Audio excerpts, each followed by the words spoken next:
What's up, everybody? It's Too Generic. We're back at it again. Your hosts, Cam and Rich.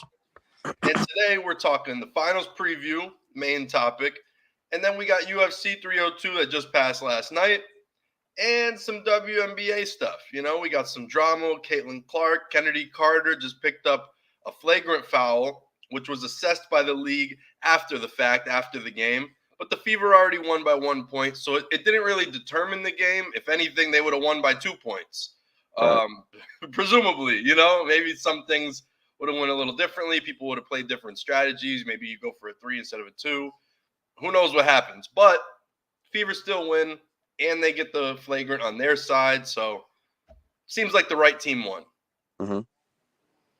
But do you want to start with the Celtics or leave with a sidebar? You want to start with the UFC? I do want to start with the UFC. So usually start with the UFC anyway when there's big fights. Right. Do you remember which one was our first prediction? Because I don't think we didn't call anything on the early prelim. I don't believe. No, not the early prelims. But the thing is, they changed from the actual prelims. They changed, I think, the Jailton Almeida fight and the Alexander Romanov off the pay-per-view. And I think we had predicted that fight, or we made a prediction for that fight. And I took Almeida. I took Almeida too, right? Yeah, I think we both took Almeida in that one. So we got that one right. Yeah, I know the end of the card I fell off. I don't think I missed. Main event. Yeah, you might have hit perfect. Because Yeah. I know I didn't. Yeah, because I had Makhachev, Strickland, Holland, and Randy Brown. I think we both took Morono. Yeah, I don't even remember that fight. My God, it was terrible. Morono looked like really timid and like too light on his feet to where he was just like not putting any steam on punches. Well, no, I thought he looked like at the halfway mark of the first round. I thought he looked exhausted. And I was about to get into that where he just didn't look like he had anything. Like he had no gas in the tank. He looked like if I was like, I don't know, like when you were like a little kid or something, if I tried to fight you, like a fake little fight or something, like how you would little taps, little jokes, he was bouncing around. Like he was not fighting seriously. It looked like he didn't want to hurt the other person. Like that, like it was just like little love taps, no power, nothing behind it. No power on the punches. It was bad. It was the weirdest performance I've seen from Morono, because Morono usually gets in there up in your face, is gonna punch you a few times, you know? Like I don't see how Alex Morono, that's not the Alex Morono I've seen over the past few fights that he's fought in the UFC. He did like fight recently, I believe in the past like 6 weeks or something. It was, yeah. And potentially he could have been like, maybe he came off the fight, got really heavy within the first week, and then Dana calls him up, you know, on maybe a few weeks' notice and says, hey, can you make this weight? He got a little greedy, accepted the fight, and then the fight was a little harder than he expected against Nico Price. Because Nico Price, I mean, I don't think he's a great fighter necessarily, but he still has a lot of physicality to him. Right. For being 5'9", he's got a 6'4" wingspan. Like, that's a lanky dude, broad shoulders, he's strong. Like, if you get hit by him, you're gonna feel it. Right. I think he went down like a sack of potatoes against Robbie Lawler. That was bad. Like he took a dive or something. Like that was awful. But like for Morono to come in, who's a brawler, and you really don't apply the necessary pressure to Nico Price, who kind of just sits back and he'll throw whenever. But I don't know. I just don't like the way he approached the fight. And I thought Nico had him hurt on multiple occasions, and that too. And he didn't really take advantage of it. So I don't know if Nico Price maybe thought Morono was playing possum or something, or maybe Price was tired himself, because Nico Price didn't necessarily look great either. I thought Nico Price didn't look that good. He looked tired too, and that was the bad thing. Is like Morono looked like absolute shit, and the guy who's against him, who should be in decent shape, looked bad too. Right. You know, so like I don't know what it was. Maybe it was an early scrum in the first round that they both kind of gassed out. Because I think they went to the ground at one point during the first round. Yeah. They both had – Price had 5 takedowns. He was getting those takedowns easy. Yeah, and they went down in the first round, and I think they gassed each other out. Like, that's the only theory I have about that fight, is somehow it got way too intense, and they both tried to, like, push each other and everything, and they just got gassed out, both And of then, them. and And then neither, for the rest of the fight, they just stood there and, like, threw these little back slaps. Like, they weren't really, like, throwing hands like that.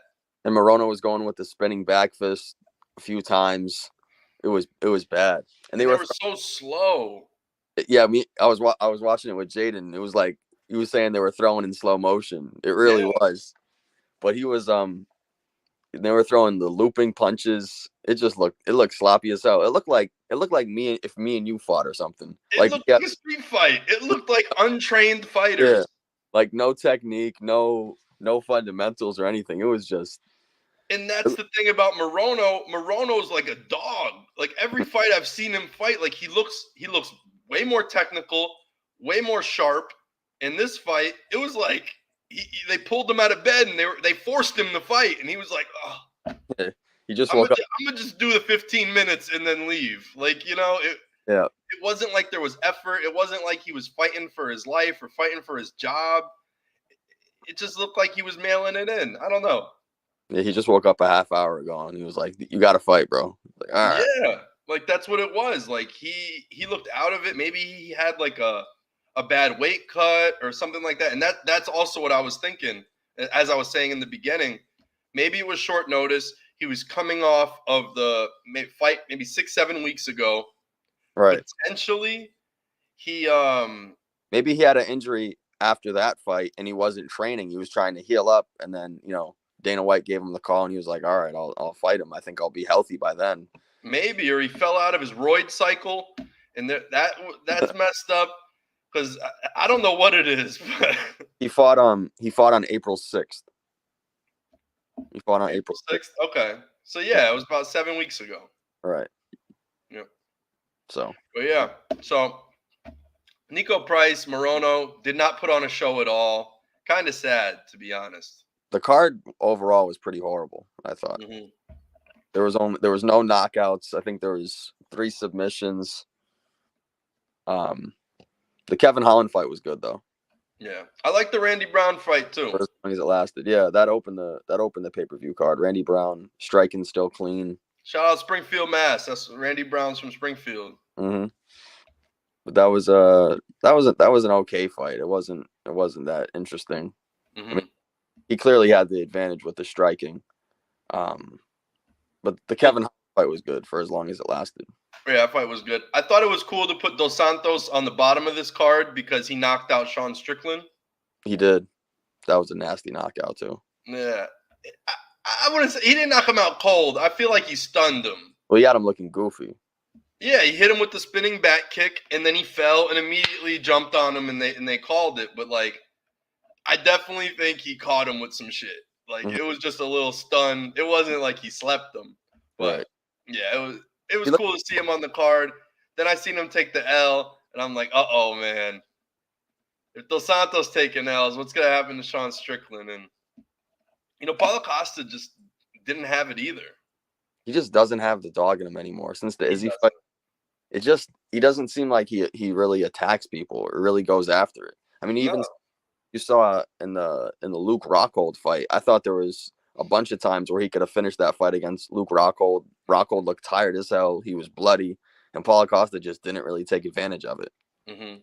And then Paulo Costa didn't fight really this time. Like, he didn't bring the fight to Sean Strickland. No, and he got off to a good start. He was throwing those calf kicks early on in the round, and you could probably make an argument he won the first round with the amount of leg kicks he had. Mm-hmm. And then after that, I thought Sean clearly had the second, third, and fourth. And then the fifth round, I thought Costa was a little bit more active, but then Strickland had that flurry in the last 30 seconds. He was able to knock him down with that head kick. I don't know if the head kick really caught clean or he was just off balance and Costa was backpedaling, because Costa was backpedaling the whole night. Right. And I don't know if that may have won the round for Strickland. Though that flurry in the last 30 seconds, he threw the Sparta kick. Right, he threw 2 Sparta kicks. The final one landed, and they showed like the slow motion of it after the fight, and it was like toes on his face. Yeah, it was so gross. And I couldn't believe one of the judges gave Costa the fight 49? 49 to That 48. means he won 4 rounds. Yeah, that's crazy to me. Yeah, that And, I don't know. I have and no clue the how that scorecards were all person over, has. What's up? the scorecards were all over the place last night. Yeah, they were, and I feel like they even the announcing crew called it, like Joe Rogan and Daniel Cormier. John Anik. Oh, well, Daniel Cormier. Yeah, I was thinking of Anik. I don't know. I couldn't think of Anik for a second, Mhm. but yeah, they all were saying at the beginning of the fight. What I forget which prelim it was, but they were saying something. Because there was a couple in Was it the Dawson fight? I think it was the Dawson fight where they were talking and they were like, "Oh man, I'm getting some bad vibes from these judges. I think it's gonna be a weird night." And I'm like, "Oh God, here we go. They're setting us up." There might have been another fight that they called that was close before, so then that's why they said it. Mm-hmm. But no, Grant Dawson did a really good job. Just all takedowns, wrestled his ass off. I think he got hit one time by Selecki. That was pretty good. I think he split him near his eye. But then he controlled almost the whole fight on the ground, which is crazy. Yeah, they were saying it was close to a record breaker. It has to be 13 minutes and 46 seconds. Right. And that's a big bounce back, too, after getting knocked out by Bobby Green. Yeah. Well, he's on a 9-fight win streak. I think he got caught, and it just is what it is. It happens. Bobby Green's got a weird fight style. His hands are below his waist the whole time. Nobody fights like that except him. And he's talking shit. So I think Grant Dawson, it was like the first 2 minutes, right? Like, wasn't it very fast? I think he slapped him pretty quick, yeah. Yeah, so I just think that Dawson went out there with a plan, and Bobby Green just had a unsolvable mystery. You know, He just was like, "What? How do I stop this?" He got caught a couple times. I bet you if Grant Dawson and Bobby Green fought again, and he'd have some more experience knowing where the punch angles are coming from and stuff, I think he'd have a better shot. Plus, he wouldn't. I don't think he would stand with them. He would know I can take Bobby Green down, hold him down for 15 minutes. That's an easy win. Right. And that's what he should have did. But he was on a 9-fight win streak. He wanted to beat Bobby Green in a highlight fashion, so he tried to stand with him, and that's what happens when you play with fire. You know, you get burnt. Moving on, Almeida went straight to the ground, went for the submission. What's his name? Romanov didn't look like, he shouldn't even have been in there. Like, they looked like two different talent pools. Yeah, and Almeida's just so one-dimensional, as you talk about, but it worked last night for him. Yeah, it works against this talent. That's what I'm saying. Like, Almeida has like a elite top-tier physical body. Like, he is the best of the best athlete in that division. Skills, he's not there. But the thing is when you're facing a guy who doesn't have any elite physicality or doesn't have elite skills, that's where he wins. And he beat. I mean, when Romanov's ranked, I think he was 13th coming into last night's fight. But when you go into maybe the top 3, top 5, I think he's going to have more trouble against guys who are, that can, they can defend takedowns better. They can strike with you. Just like even if he fought Cyril Gane, I think Cyril Gane would beat him. As much as Cyril Gane doesn't really take the sport seriously, I think because we know Cyril Gane, he can defend. Well, not against John Jones, he could defend anything. But I mean, I think he's a better striker, obviously, and he has his own submissions too. Right. So he fought Cyril Gane, and he was calling out Cyril Gane last night. So it could be interesting. Maybe they'll put Almeida with Cyril Gane, and then Gane's just gonna get taken down the whole time, or maybe he could stop it and create distance. Right. Yeah, but Almeida definitely is elite with wrestling and grappling and everything like that. He just looked way too strong. Romanov he's a brawler. He's just somebody who's just going to go out there and fight. He doesn't have any, distinguishing characteristics or anything like that make him like different, He was way heavier than Almeida coming into the fight. Yeah. Almeida weighed in at like 241, and Romanov was almost the heavyweight limit. Right. He's like 262 maybe, something like that. Didn't make a difference. But yeah, he was just too big, too slow. He's just a brawler. He goes in there with a lot of power, a lot of blubber on him, and he's just throwing hands. He's got weight on, and he's just throwing the weight around. You know, that's Romanoff. He's fearless, and it doesn't always work though. But a few fights ago, he had gotten his weight down. He was down to like 230 something, and he looked like he was in really good shape. And I don't know, he just went away from that, I guess. Yeah. How'd you like the Kopylov fight? The Kopylov, he had some good striking. He was tired though at the end. He was really shooting for those takedowns because he didn't want to strike with Almeida. I thought if they kept it on the feet, Almeida's striking was too clean. I felt like Kopylov could have gotten caught and slept, and I think Kopylov knew that, which is why he went for the takedown so much. Right. Later on in the fight, and he was getting the easiest takedowns. I mean, we talk about how what was the fight we were just talking about? The Nico Price and Alex Morono fight, how easy it was for Price to take down Morono. It was even easier for Kopylov to take down Almeida. Yeah. He's hardly fought in MMA. He was really good kickboxing. He fought Alex Pereira, but this is only his 6th MMA fight. Right. So he's not used to all these takedowns. He's just used to the striking. His striking looked great for however long he was on the feet, but when he was taken down, Kopylov made it look really easy. Right. Yeah, it was a good win by Kopylov. But yeah, Almeida actually looked like he was decent. I mean, he's an older guy. He's about like 36, 37 years old. Yep. And only had 5 fights before this. Like you said, kickboxing, and then you're facing somebody who can wrestle. And if your footwork isn't right, and your feet are too close together or whatever, and you can't stop it, you can't stop the takedown, we see what happens. A wrestler is always going to beat out a kickboxer if they can close the distance. And Kopylov has some really good striking too. Right. He has some really good striking himself. He had that. Kopylov's talented. He had that nasty head kick a couple fights ago too. Yeah, that's what really put him on the map. Right. I think everyone started seeing the head kick. I think I seen the head kick, and I was like, "Oh shoot, this guy maybe he got some skill." Because it's a Russian striking like that too. Right. Striking on That's the feet. That's why I like the one-eyed ginger, Sasha. Oh, that guy's crazy. Yeah. He's fighting soon, no? Yeah. Is he fighting in Saudi Arabia? I'm not too sure when he's fighting. I know he is fighting soon. I'll quickly bounce around to see if I can find him. Josh Quinlan's fighting next week. Cheater. I know, right? Yeah, he's fighting on the Saudi Arabia card, the Whitaker and Chimaev fight night. Oh, okay. The Shara Magomedov. Yep. Yeah, he's on the main card. Shara Putin. Yeah, he opens up the main card. Right? For me, it says it's canceled. Oh, maybe they changed his opponent. I'm on ESPN. Yeah. Poteria. They have him versus Eor Poteria. Yeah, they have him fighting. They have him fighting Jolton Lutterbach, who's 38-10. Oh, he's fighting an OG. Let me see. Yeah, this guy's never fought in the UFC, I don't think.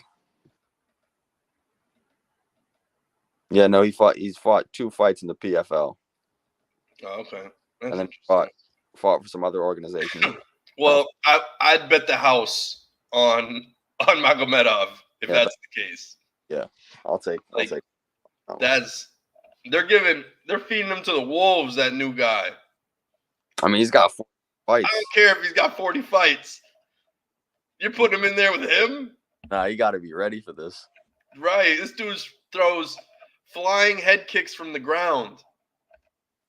Tomfoolery. I still can't believe the shit I seen from that guy in his 2 fights. Like, he's different. Where was that, in Abu Dhabi? I think that was in Abu Dhabi. Because I know it was an early fight card. Mm-hmm.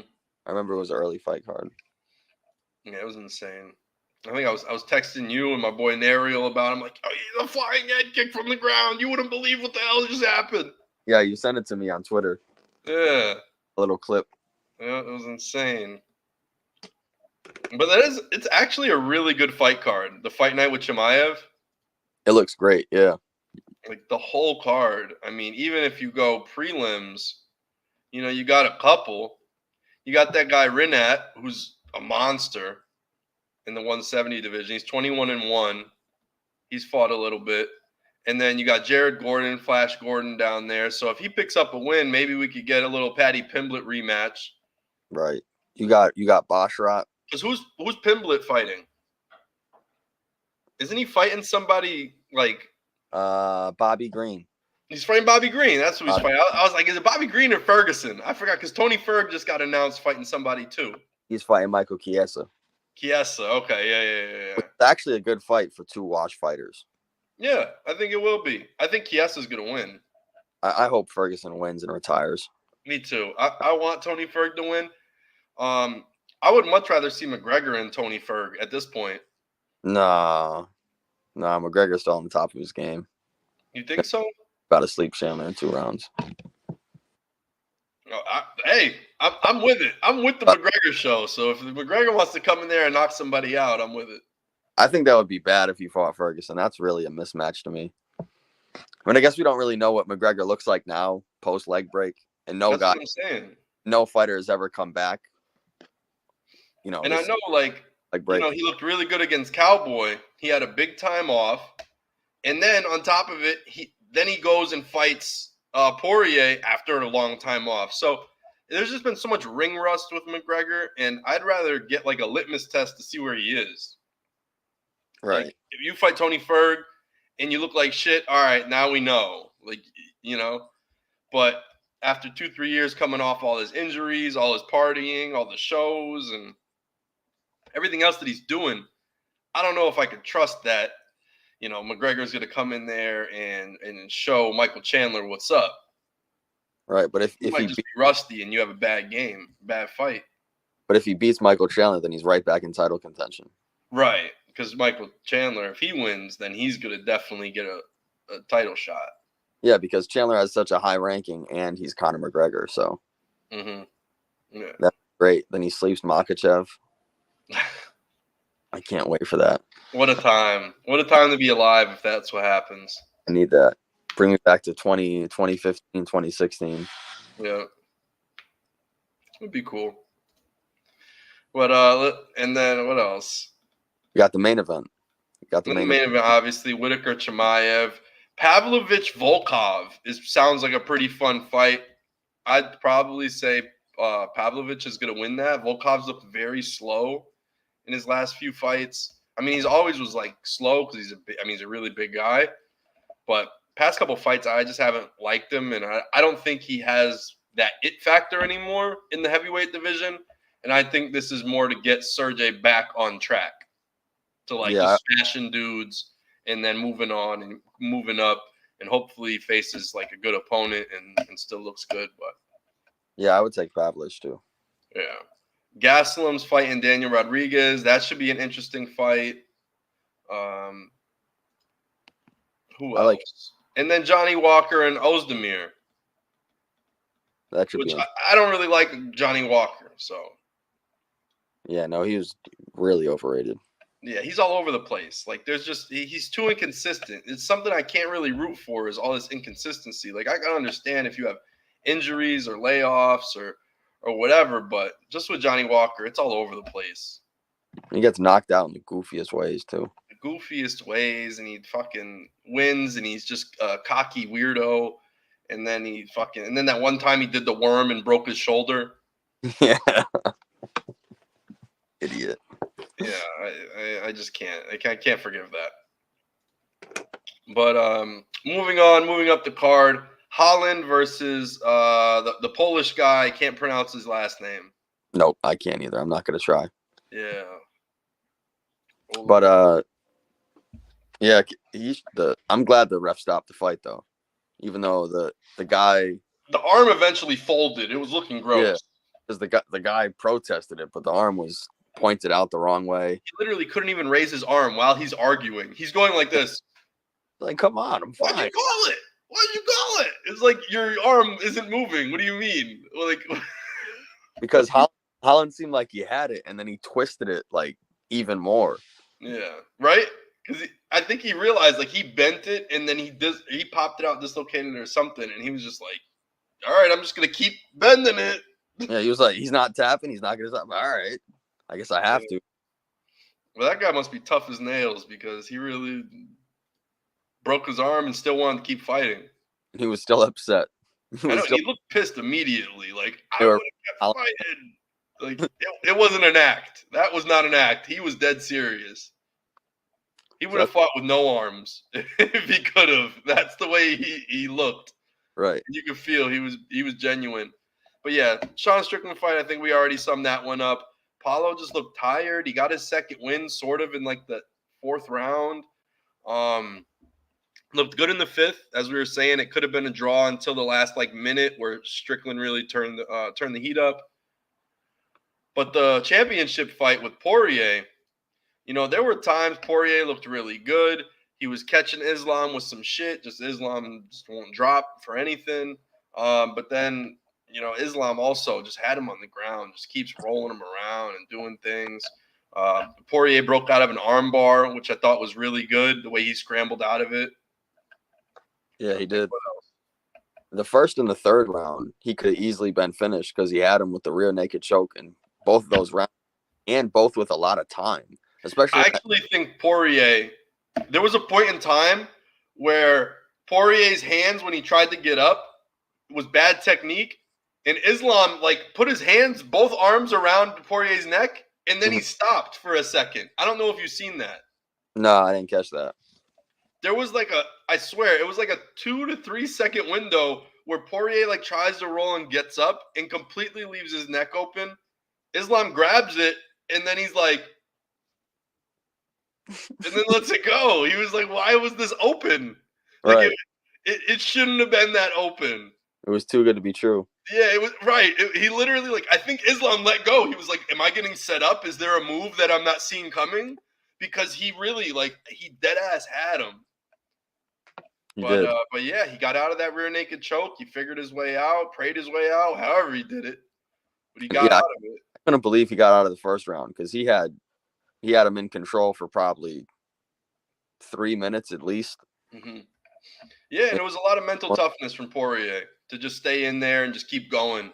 Because I thought that was not an easy fight to go 5 rounds with Islam. Islam looked like hamburger meat after. I know. Yeah, his face, he had a huge bump on his head. Not even just a welt, the gash. He had a legit gash, and it was leaking. What was that, in the 4th round? I think he hit him with an elbow or something. Yeah. And then but he had the bump there, and then on top of the bump was the gash. Yeah. It's crazy. Yeah, it did look crazy, but yeah, he had 4 different welts on his forehead. His eyes looked kind of a mess. I think he got a little something under his eye. A little mouse. No cut, but definitely a little bruising. He's gotten beat up in some of his title fights now. He got beat up bad by Volk in that 1st fight. Mm-hmm. But I thought Poirier was kind of hesitant to strike through the first 3 rounds. Then he started to let it go in the 4th and 5th because he thought, might as well. It can't really get worse from here. He had to get a knockout in that 5th round. Because I thought the 2nd round was kind of close. I thought you could have given it to Poirier. The striking was pretty close. The 4th round, I think I'd probably give to Poirier too. But I still think he probably needed to finish because you could have given that 2nd round to Makhachev too. Right. Yeah, and I think Poirier didn't feel comfortable punching him for a little bit.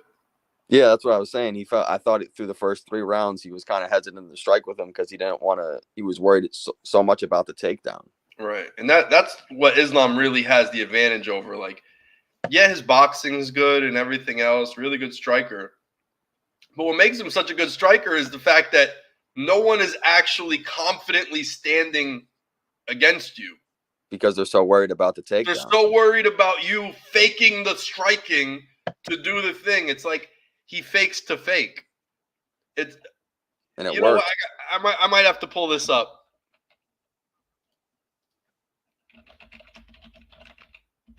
What is it called?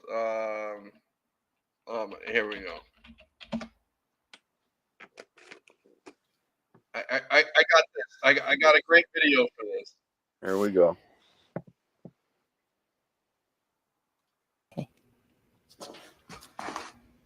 You can see it? My name is Bobby Boucher, and I am inquiring as to whether you have the need for an experienced water boy on your upcoming season.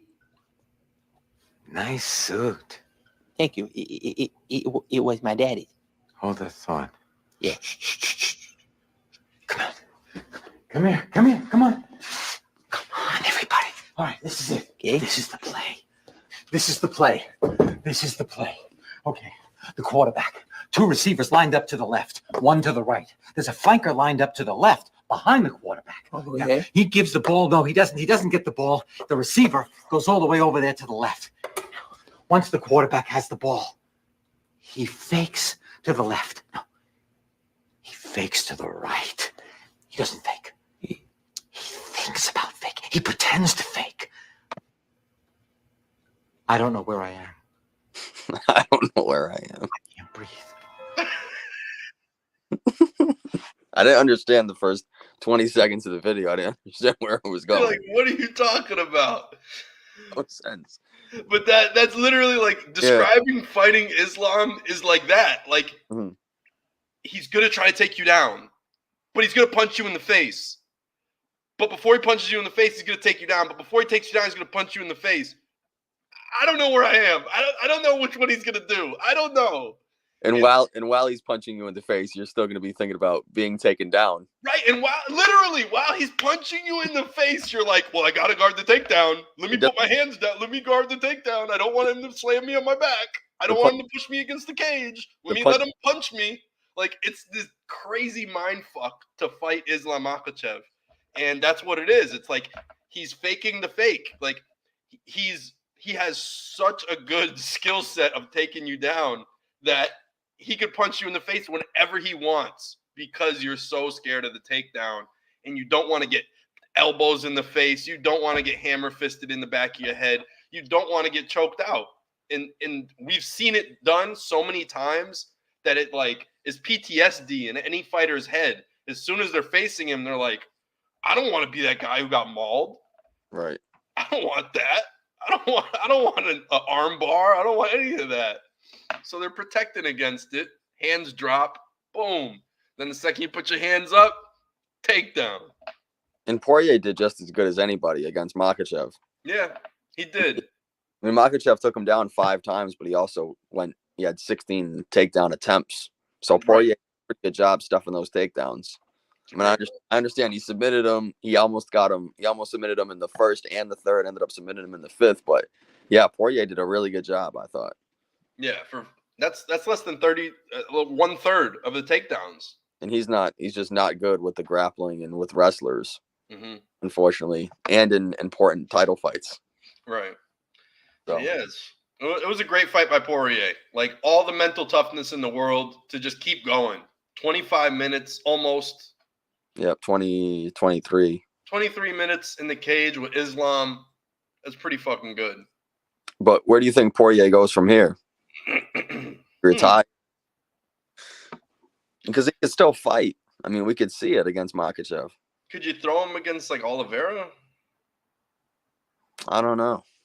Because I don't know if Oliveira's still going for the title. He could be. He's really close to being. Poirier even said it. Like it sounds like he wants to retire. Because he said he doesn't know what the goal is. I mean, he wants to have a goal in fighting. He just doesn't want to fight just to fight or have these fun fights. He wants to fight for something. And the goal should be to finally beat a Dagestani. Right.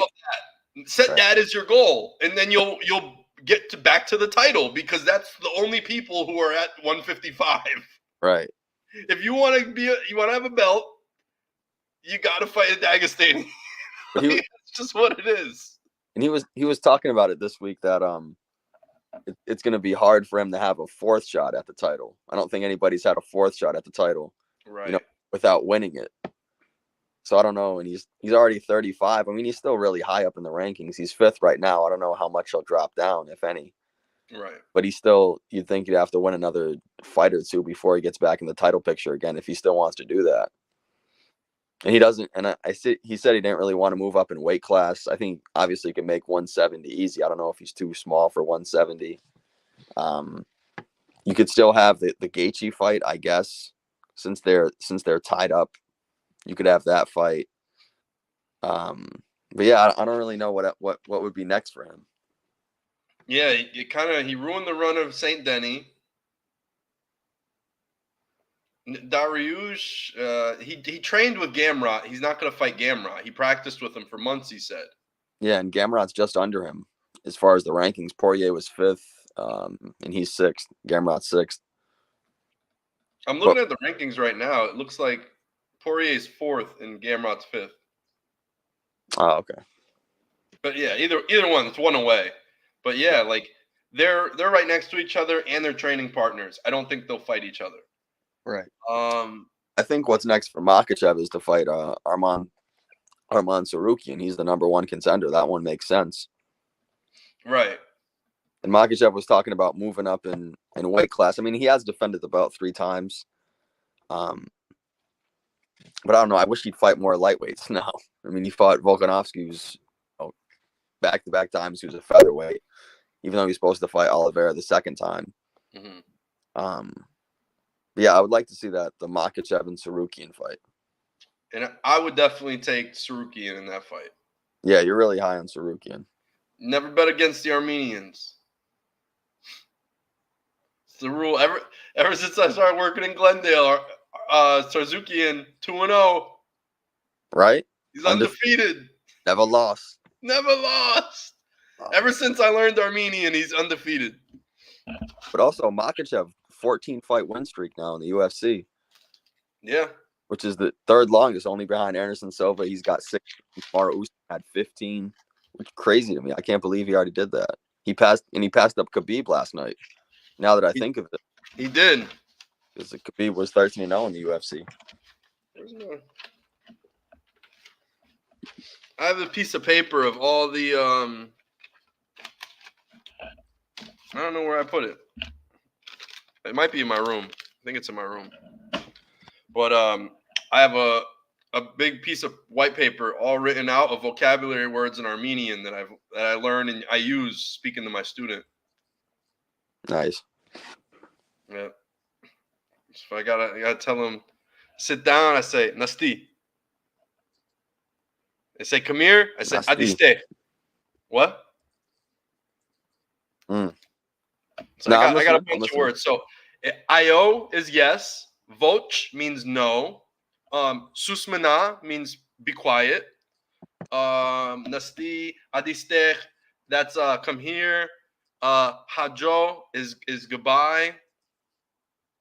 You say like good morning would be Pari Luis. Good night would be Pari Gished. What else? Barev is hello. What else do I got? They're easier when things are like happening and I like can do it to memory and like something's happening. Like Ganach means go. And then there's Kaili, which means walk. What else do I got? Whatever. Enough Armenian. But I'm telling you, I got this shit on lock. You know a lot though, jeez. Yeah, and like the accent, I had to pick it all up to make that dirham. Oh, okay. That money. Maybe you were Armenian in your past life. I might have been Armenian in my past life, bro. I don't know. I picked it up faster than I've ever picked up any language. I don't know if I feel like it's necessary, so it's like it's been so important. But right. I feel like Spanish even was something I've learned since a little kid. And some of it, like, it sticks with me and everything, but not as fast as Armenian. Like, in Armenian, I have no, like, reference point to it or anything. All the letters are different. Everything's different. Maybe English and Spanish use the same letters, so I have something, like, different in my head. But since I learned the alphabet and everything else, and I know how things are spelled and how they look, I feel like it's a totally different thing. Yeah, maybe because you needed to learn it, or it was Yeah, more. maybe because I learn it. needed to learn it. I seen the importance and what I have to do to speak to my student, and he responds better to, or my students, I should say, because 22 out of 22 of my students in first grade class are Armenian. So yeah, like it just Right. the kids are speaking it, the teachers are speaking it. I just picked up on it, you know. Mhm. But it's funny because nobody else who's not Armenian doesn't learn this stuff. Right. They look at me like I'm crazy, but they also look at me like you cracked the code. Nobody cracks the code. Right. Yeah. But hey, speaking of cracking the code, the kids harass me now because they know I know Armenian words and I get hazed. They talk crap to me. You know, all the kids they'll say some other things that I don't know in Armenian and they'll laugh. You know, they'll call me grandpa and a whole bunch of other stuff. And they think it's That's hilarious. tough. They're calling you they're calling you grandpa at 28. Yeah. Tough. You know, the kids are just talking shit, and that's just, you know, kids are kids. But it's the hazing ritual, and that's what Caitlin Clark is going through right now in the WNBA. Man, the hate is real. The hate is real for her. The thing that you can't even say it's not a fact. Immediately, Kennedy Carter knocks her out, calls her a bitch, and then immediately Angel Reese gets up off the bench and is like she's the only player on the bench that does that. And the other thing is she was saying, I don't know if it was before the Elite Eight game, she was saying, oh, me and Caitlin Clark are fine. We have no problems. We both like each other. And then she was saying, you know, after the draft, oh, we have no problems with each other. We like each other. Yeah. She clearly doesn't like her. She clearly feels some way. She has some animosity towards her. She's jealous of all her success and all the popularity she gets. I don't know. It's crazy to me. Then we saw later in the game, she had kind of swiped at her or something when she was trying to box her out, and then she was talking trash when she was running back to the other side of the court. Yeah, it's crazy to me. I will say I think she flopped on both of those plays when Angel Reese knocked her down and when Kennedy Carter knocked her down. I didn't really think she needed the fall. Either way, it was a dirty play by both of them. I thought that it was a more dirty play by Kennedy Carter. But so I don't know what Caitlin Clark is saying on the court, though. She must be saying a lot on the court if they're knocking her down like that. Maybe, yeah. It was just interesting. I do feel like it was a little bit of a frustration foul by Kennedy Carter more than anything. Right. I think she was getting cooked. Not by Clark. Not necessarily by Clark. I mean, Caitlin didn't shoot the ball that well. She definitely didn't shoot the ball that well. I think she made the first two, missed the next 7, something like that from 3. And Carter played really well offensively. But check this possession out. This is Carter had it deflected by Clark, who comes up with a steal. Here's Clark. Watch what happens. So I'll break it down, and I've watched this a few times, and this is the extended look at it. So right here, Caitlin Clark dribbles up the court. Kennedy Carter picks her up full court. Mm-hmm. Right here, potentially could have been a reach-in call. Potentially, right? And this is what Caitlin Clark could have said on the way back after she knocks away the rebound, which I'll show you in a second. Caitlin Clark could have said, stop hacking. You know what I'm saying? Like, she could have said anything. Because right here, watch. This was a little physical. Caitlin Clark loses possession of the ball. It ends up being a 50-50 ball, and I think Erica Wheeler picks it up. But watch. This could be a reach. Ref could call this. We've seen worse. Watch. Clark using breaks the Boston screen. And then right here. Carter got over. That's a bump, right? That's a little bump. Yeah. That's a bump. It's not a lot. But. Screen. Look at there. What? There. But Caitlin Clark bumps and gets stood up. So there's something there. There's resistance. Right. Carter got boom. Could be a reach. Over it. Right? Yeah. Bump from behind. And the ball gets passed Indiana around. Able to retain possession. And that's Kennedy Carter playing aggressive and getting away with a call. Now here we go to Leah Boston with like 3 straight misses. Mid-range fake. The pull-up. Short. The follow. No. Another chance. Whoa. Then look at this. Carmelo Cardoza, 6'7", and Kennedy Carter. What does she do? Fight her teammate for the rebound. point guard Kennedy Carter, who's under 6 feet, is fighting 6'7" Carmilla Cardozo for a rebound. Now let's move on. What happens because two teammates are fighting each other? Caitlin Clark Go for Boston. Bing. Loose ball. This time, it's And then Boston. look at Kennedy Carter's Mid-range body fade, language. the Right here, watch. Short, the foul, Comes in, no. fighting her Another teammate chance. for the ball. Won't go for Boston.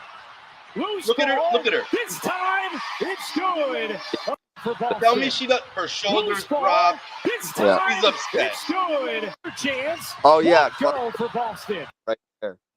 What? Yeah, I could see where Clark could have been saying something right there And yeah, watch. after the bucket. Loose ball. Makes This the bucket. time. Then she turns and looks at her. But you never know. Caitlin Clark could have been cheering to the bench. She don't give a fuck about Kennedy Carter. Right. You know what I'm saying? Like, Kennedy Carter is not even looking at her. There is no eye contact at the moment. So Right. Caitlin Clark Right. could be yelling to the bench, let's go! It could be anything. We don't see that side of the angle. They're also mic'd up, and people have leaked all of this stuff before, but for some reason, they're not showing us that part. Mm-hmm. So they want this story told from a specific angle. But if we do break it down and actually think about it, look at everyone is looking at Caitlin Clark. That means that Caitlin Clark looked at them. I'm guessing because Caitlin Clark isn't the one who scored. You know what I'm saying? Right. Aaliyah Boston scored. They should be like, yeah, Aaliyah. But what happened? Caitlin Clark turns to her own bench and says something. So what I think is Kennedy Carter, her body language looked like shit right there. Let's watch it one last time. Another chance. Caitlin Clark knocks it away from two teammates fighting, ball. and she feels This discouraged. time, She's it's mad. good. Caitlin Clark turns around. She might have said Boston something to her. flips Stop it in. hacking. Gee up. After the deflection Something. from Clark. But regardless, look, Aaliyah they Boston move has on. 7 There's no points and is 3 bumping. of 10 There's from no the floor, nothing. and she's played an outstanding game so far. Tries to crash the has glass, been do a little terrific. backdoor cut.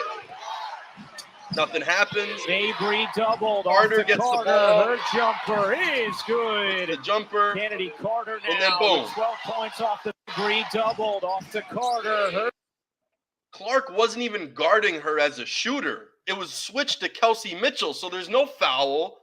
There's no anything. Right. jumper is She hits good. the jumper, walks up, says, bitch, and that's an angle we do have. Yeah, we did see that one. Yep. Back turned, walks up, goes, bitch. Kennedy Boom. Carter now with 12 points.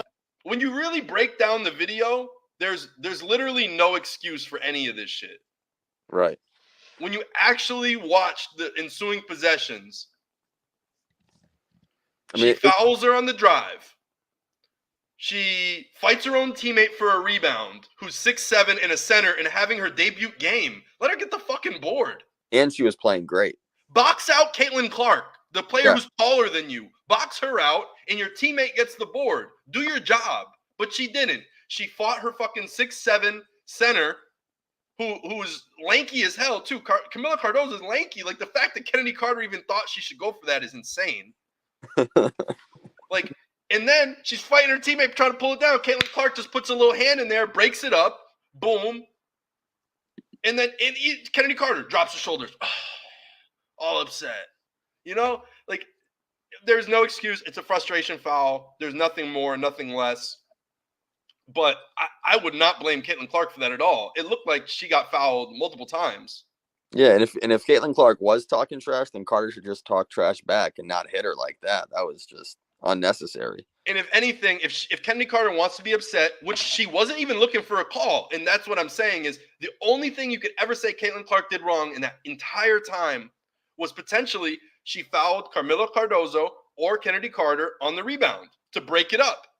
Right. But she didn't call for that. Neither one of them called for a foul in that moment. They dropped their shoulders because they knew they fucked up. Mm-hmm. Right? Like, that's body language of, oh shit, we just made a mistake. Two teammates fighting over a board. We already know the ball goes out of bounds or another player comes and gets it because two teammates are fighting over the same ball. It happens all the time in basketball, and that's exactly what they felt in that moment was we played ourselves. Right. That's what it looked like. Camila Cardozo wasn't looking for a call saying Caitlin Clark hit my hand because they could. Even if they don't get the call, you could still cry for it, but they didn't. They knew that they messed up, and it was an easy 2 points once Caitlin Clark knocked it out and tip past it kind of to Aaliyah Boston. She cleans it up, finally makes the 4th shot of the possession for Aaliyah Boston, and then they move on. Kennedy Carter hits a mid-range on Kelsey Mitchell, then walks up behind Caitlin Clark. Bitch, boom. And once I hit a shot, I don't think I would be as mad either. That's what I'm saying. But the bitch, boom, like, come on. All of it is ridiculous. And that's just what needs to be addressed, is the fact that there was nothing really that ran up to this. As we said, a reaching foul by potentially Kennedy Carter. I don't know. We just watched the tape. You've seen it. You've seen the breakdown. Yeah, the only thing is we just couldn't see that angle of Caitlin Clark, whether or not she said anything to Kennedy Carter, to the fans, to the bench. We don't really know. That's the only thing, and that's what may have caused Carter to do that and act that way. Right. But the worst thing to me is that the Angel Reese thing. I mean, that's really disgusting that she would do that. And she was the only player that got up, and she was all excited, like she forced a turnover or something. Right, like it was a good defensive play, or it was like a UFC fighter boxing, and she was like, "Yeah, you knocked her out." Like the ball wasn't even inbounded yet. It was a dead ball. That was basically, I said it on Twitter already, but I'll just say it again. That was like Pat Bev and Chris Paul. When Chris Paul, they called the timeout, and Pat Bev follows him to the bench and pushes him in his back. It's a dead ball. Why are you pushing someone in their back, swearing before you do it, so it's premeditated? That was even worse. That one was even worse because they were both going to their benches for a timeout. They're going to their benches. It's whatever. But still, it's a dead ball, flagrant foul, and a push in the back. Blatant push in the back out of anger. It's not even like she was boxing out for positioning. That's not positioning. Yeah, and like I said before, the ball wasn't even inbounded yet. So it's not like she was stopping her for, I don't know. I don't know. It was just a super dirty play, and that's really what it comes down to. But I actually witnessed something very funny about Kennedy Carter, and her face. She really didn't have this smoke for other players. When other players bust her ass. You know where I'm going with this? No, I don't. But you're pulling out the receipts. I like it. I'm pulling out the receipts because I was there, front court, and you could see me in the highlight. Damn, you were busting her ass. That's tough. So right here. They brought if you look at the bottom of the screen, can you see my mouse? Yep. There's me. That's you right there. Yep. That's me. And there's Christina, my girlfriend Christina. I bought floor seats to see the Sun versus the Sparks. I almost said Lynx. I've been to a few Lynx games for the Suns, but not this one. Last year we went. Yeah, last year we went to a Lynx, and then I went to 2 Lynx games back when Maya Moore played. So I've been to 3 Lynx versus Sun games. But this game, sat floor seats, $80. So you can't say I'm capping. This is from years ago, bro. I was doing WNBA before fucking Caitlin Clark. I've been in this shit. And I really love the sport, and I appreciate it. But this is what I'm saying. She didn't have no smoke the entire game. And this is with Liz Campage on your team. And there were no dirty shots. Liz Campage didn't even throw a cheap shot this game. And watch what happens. Isis and I will come say hi to you. Maybe if you're lucky, Isis and I will come say hi to you. That was tough. And nobody took a cheap shot at Jasmine Thomas. Yeah, that just. But maybe Caitlin. Jasmine Thomas breaking ankles. Missed the shot. Well, we got the rebound. And Jasmine Thomas said, "Watch yourself." Whoa, whoa, whoa. The irony is, Jazz is in her 12th year. She could have hyperextended her knee right there. Jesus. She really fucked her up with that crossover. She crossed her twice. Like, the ankle buckled, and then she tried to save herself, and then the knee buckled, and then everything just slipped out. She should have just went down. She should have just went. Right, just drop on the first one. Stop trying. It reminded me of Antonio Daniels when he got crossed up by AI, when he got dropped backwards, and then he got dropped forwards, and then AI drove it in on him, and then he dropped backwards. You know what I'm talking about? No. He dropped him twice. I don't remember that one. You don't remember that? Oh, was it it was a crossover by AI, and he tried to get back up? Yeah, I could. Did AI make a layup on that? Then he made a layup, right? Yeah. I remember that. Yeah, now I remember that. I'll pull it up real quick. No, I remember. It took me a second. I got this one on Top Shot. That's why. Oh yeah, I remember that But one. he drops him twice. Yeah, He literally dropped him one way and then dropped him the other. Drop. Yeah, I remember that one. So yeah, like it kind of just reminds me of that, where you got off balance 2 different times. Or it's just funny, but yeah, Kennedy Carter didn't have no smoke that night. I was in attendance. I seen, it wasn't like, oh, the camera pans away and blah, blah, blah. No. I was there, and she didn't do shit. And for the past 2 years, she's been bouncing around the league as a journeyman. Mm-hmm. So, like, what are you doing? She's played great. That's why I said it's the perfect, like, analogy to Pat Bev. She's a hardworking point guard who plays tough defense, tries hard, uses her energy as her real skill, but she took it out on Caitlin Clark, a way better player, because she's upset, and it was a frustration foul. Same with Pat Bev against Chris Paul. I'm not saying Chris Paul and Caitlin Clark are the same players because obviously their play styles aren't, but hey, they might be 2 of the greatest, still point guards that play the game. When we look back at it, I think Chris Paul is still, at least top 20 point guard ever. You can say that. Got to be way higher than that.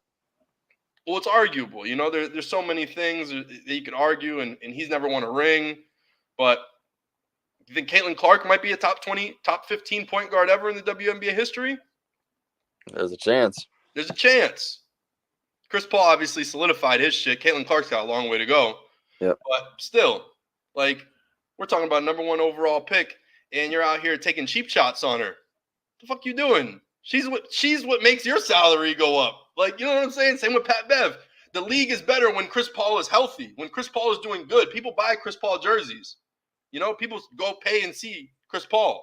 Lob City. Like, she's getting you charter flights.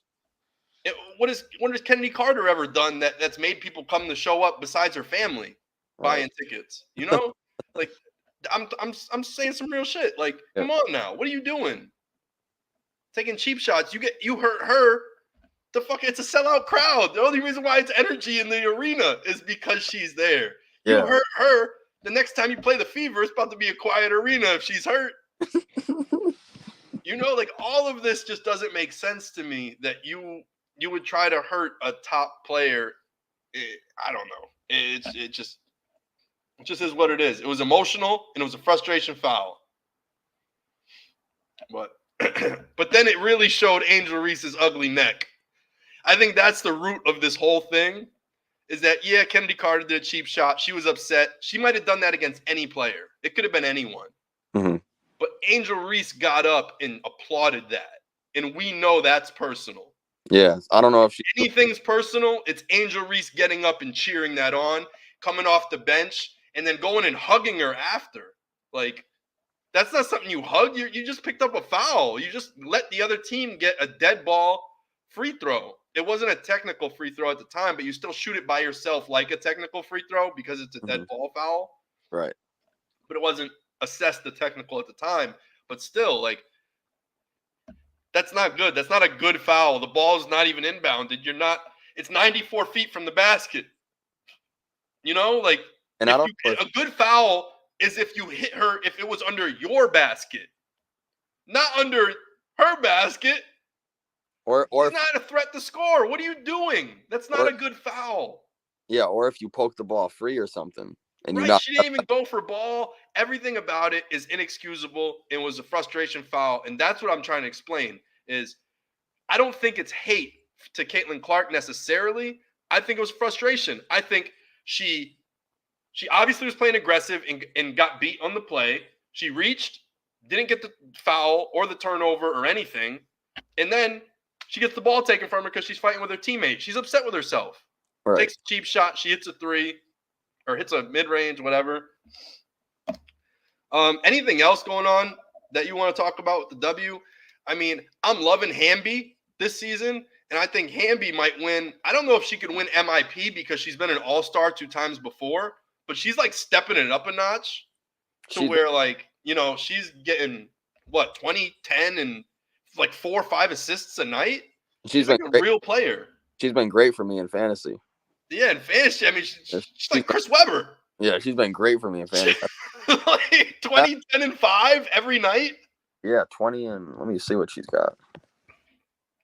But absolutely playing elite. And I wonder if she could even break her way. If she keeps going, can she get into the MVP conversation? I know she won't win it. The Sparks aren't going to be good. But, my God, Hamby? She's averaging 20.6 points and 12.7 rebounds. And assists. What's the assist? 3.9, which is four really, assists for a center? Yeah, it's really good for a center. That's what I'm saying. She's literally like busting ass. And they're trying to pump Cameron Brink and Rakia Jackson and stuff. But you got Hamby like really just going to work. And she's splitting minutes with other bigs. And she's still doing that. I was thinking of that Ngumbawale game the other night. I forgot who they beat. But she almost shot her team out of the game. She shot 7 of 30 from the field. But I was watching in the fourth quarter, she was just jacking up nonsense. She was just dribbling up the court. Her teammates weren't even in the front court, and she was just taking shots with 2 or 3 people on her. She was forcing layups. Some of the time she wasn't even trying to make the shot. She was trying to get a foul. I don't know. It was just ridiculous to me. She almost shot her team out of the game. They still ended up winning, but it was wild to me. Yeah, it was. That was a crazy game. I think she still had like 7, 8 assists. Yeah, you should when you have the ball in your hands the whole time. True. Yeah, she was gunning that game for sure. Definitely, we could see where Caitlin Clark picked up some tendencies. Mm-hmm. You know? Let me see what game that was. I feel like she's definitely got some Enrique in her. But Enrique's looked great at the same time, or at least on the stats. I think she's leading the league in scoring. Yeah, but her efficiency is horrific. Yeah, the efficiency is really bad. She doesn't have as much help, and I think we need to acknowledge that. Imagine going from having Satu Sabali and Natasha Howard, and now those 2 players are Sweaty Hands Siegrist and Monique Billings, who was a free agent. She wasn't even on a team. She wasn't on a roster. But Sweaty Hands has played great. But I'm saying, imagine if it was Satu playing those minutes. Yeah, she wouldn't get those shots. Enrique wouldn't be taking those shots, hopefully.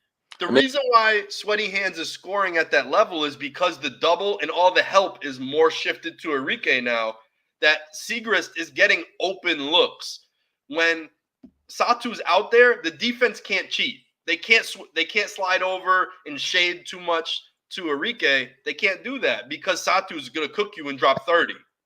But you can do that when Satu's not there and Natasha Howard. Natasha Howard, what was she averaging? Like 20 and 12 before she got injured? She was solid. Yeah, she's solid offensively. Former defensive player of the year. She does everything. I love Natasha Howard. I can't speak more highly of her than I already do. And then you got Tierra McCowan, who can't create her own shot. You got Billings, who's like a good passer and just a good connector. Siegrist, she can't create her own. She's been doing good. She really has. I appreciate Siegrist's efforts and her skill development over the past year. But still, it's like another level of competition that she needs to take. She needs to take one more step, I think, to get to where she'll need to be and where they drafted her to be. Because in college, she didn't see this level of competition. Yeah, she was playing in the Big East. The Big East isn't a great conference other than UConn. Right. For women's basketball. And I mean, I know she scored a lot of points in college and everything, but it was on some like chubby 6 feet white girls in low D1.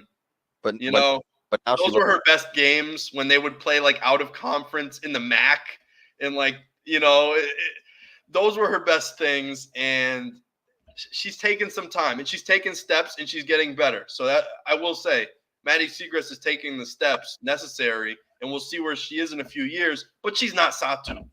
No, she'll tell you that. If you ask Maddie Siegrist, say you think you're doing what Satu's doing, I'm pretty sure she would say no.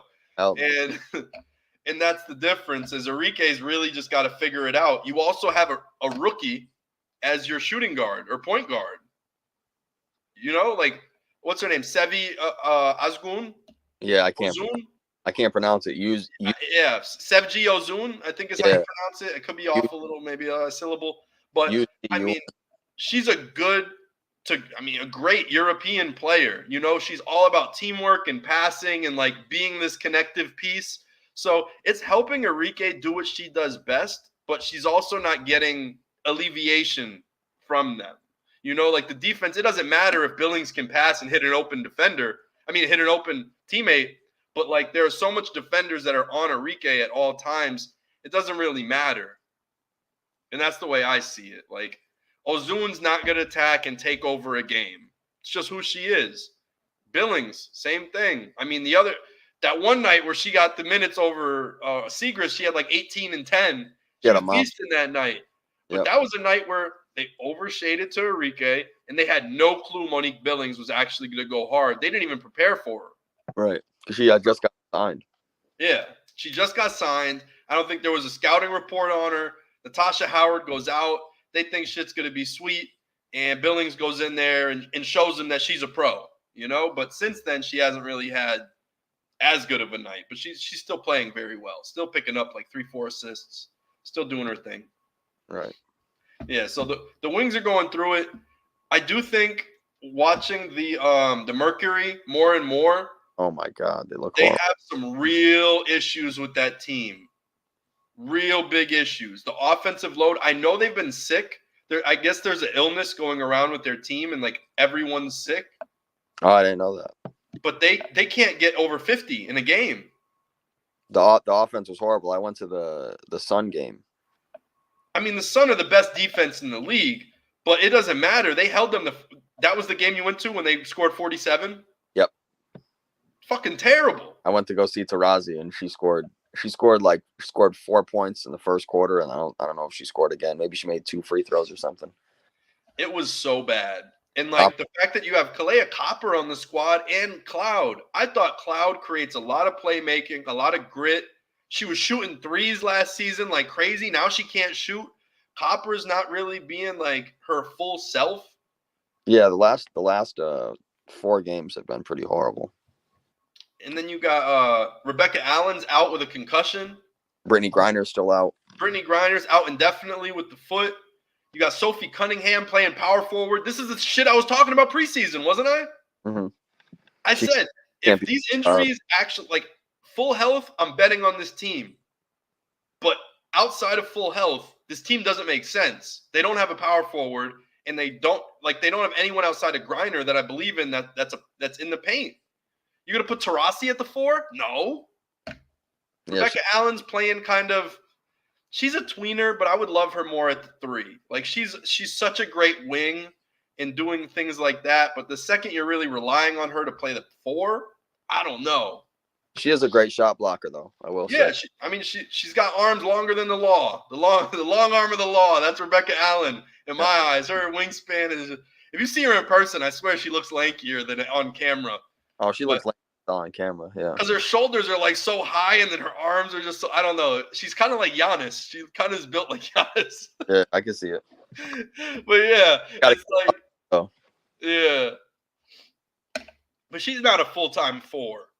Mm-hmm. She's got a lot of guard skill. She likes to be more on the perimeter. She's a better perimeter defender than an interior defender. I think she's a great a weak side defender. She could come over and help block the shot and stuff. But as a primary 4, no, I don't like her there. I wouldn't put Taurasi there because Taurasi's a cone on defense. And then obviously you can't put Copper and Cloud there. And it's like those are your best players. So what else are you going to do? You're going to throw Sophie Cunningham at the 4. And we see what that does. It provides a little spacing, but it doesn't do anything else. Yeah, that's why it really hurts not to have Griner in the paint.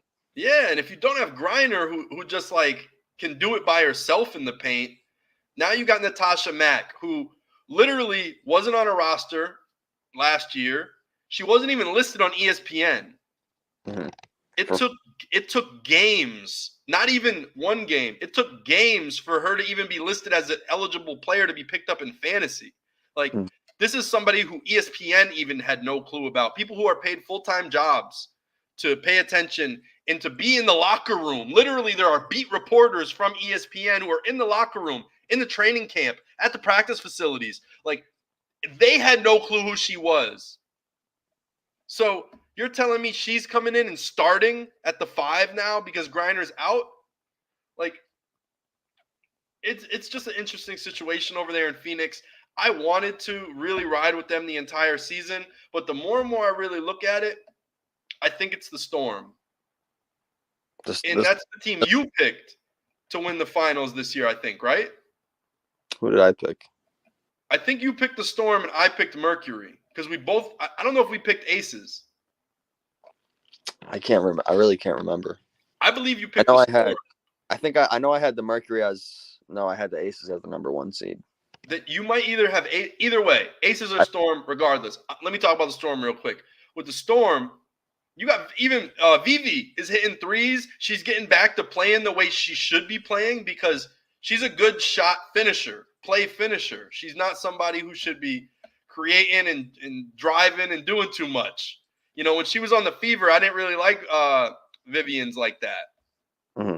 But now that she's on the Storm and she's got a whole bunch of people around her that are actually shot makers and playmakers and everything, she could finish plays. And that's her best thing. When she's set, and she can just hit that shot. She can hit a jumper. She can hit a 3. She plays tough. I like her.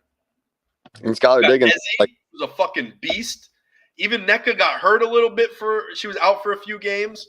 Ezzy comes in and just doubles the production. Plays incredible. You got Joelle doing her thing. Skylar Diggins-Smith coming out of nowhere, being out of the league for 2 years, and she's playing well. You know, she's having some scoring slumps, but that's to be expected. Well, at least for me, that's what I expected. The last 2 or 3 games, she shot the ball a lot better. Yeah, and exactly. And she's shooting better. And it comes with variance, but still, you could see she's a great 2 guard for Joelle Lloyd, who sometimes needs the ball taken out of her hands for a second.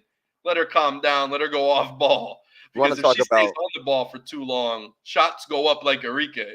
Yeah, you want to talk about inefficiency. Joelle and Enrique. They're 2 of the most inefficient players in the league, but at the same time, 2 of the best shot makers in the league, tough shot makers. Right. So you got them, and then I think that's an incredible starting 5. They just cut Dulcie, which I thought was kind of crazy, seeing as NECA has already gotten hurt once. But I get it. Dulcie's more of just this energy player that would be great on a lesser team. Right. You know, like Dulcie would have been perfect for the Fever, but they got Fagbagengenle. And she was in the starting lineup before Smith got hurt. Or she started, I think, 2 games, and then she got hurt because she was playing really well. Yeah. So it's like, I don't know where Dulcie could go, but if she could go on a team and just hustle, they'll be fine. Put her on the Mystics. You know, all they got is Dolson, all they got is Austin, and now they're starting Dolson with Austin, so there's no backup big. And then Austin just keeps dealing with this hip injury. She was dealing with it last season before the season ended. She's dealing with it this season. She's already missed a game or 2, and she's been labeled questionable a few other nights. So why not pick up Dulcie on the Mystics?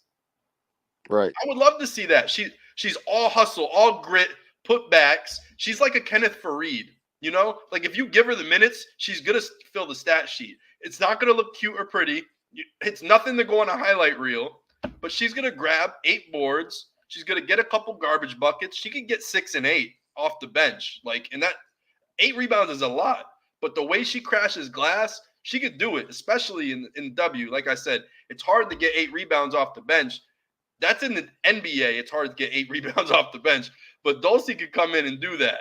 I'm not saying maybe average it, but come in those nights where they need a couple extra minutes. Dolson might need a breather. Austin might be dealing with some injury stuff because she's frail. She can come in and do it in 40 minutes because NBA is 48. WNBA is only 40 minutes. People get mixed up and, you know, love to point out WNBA stats versus NBA stats.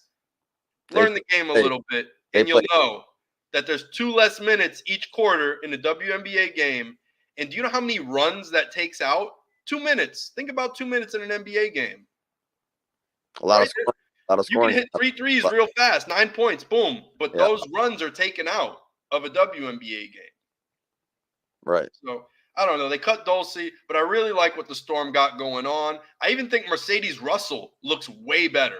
She's a great backup big. She is. She's a great backup big. She's huge. She hits the midi good. Like, I like Mercedes Russell. Last year, no, I want to say 2 years ago, I was really down on Mercedes Russell. Last year, I was like, okay, she's coming along. You can see some improvement, but she's still got some gaps in her game. This year, she looks great. Her positioning is always on point. And like you said, she's a great backup big. She might be the best backup 5 in the league. And then you got Jordan Horston now. They've been bringing her off the bench. They like Vivian's more in the starting lineup now. So yeah, I like Horston off the bench too. They really have a solid team over there in Seattle. Yeah. So I think the Storm should be the favorite in the West now. And I think and just overall. And I feel like I picked the Mercury to win the finals before the season began, now that I think of it. I know I did, then you might have seconded. Because you had the Mercury. You had the Mercury, I think, like last month or longer than that. And then I liked the Mercury, but then you switched to the Storm, and then I stuck with the Mercury. Because you were really high on the Storm. Because at first you were like the Mercury like a month and a half ago before the season began, and then I think we were doing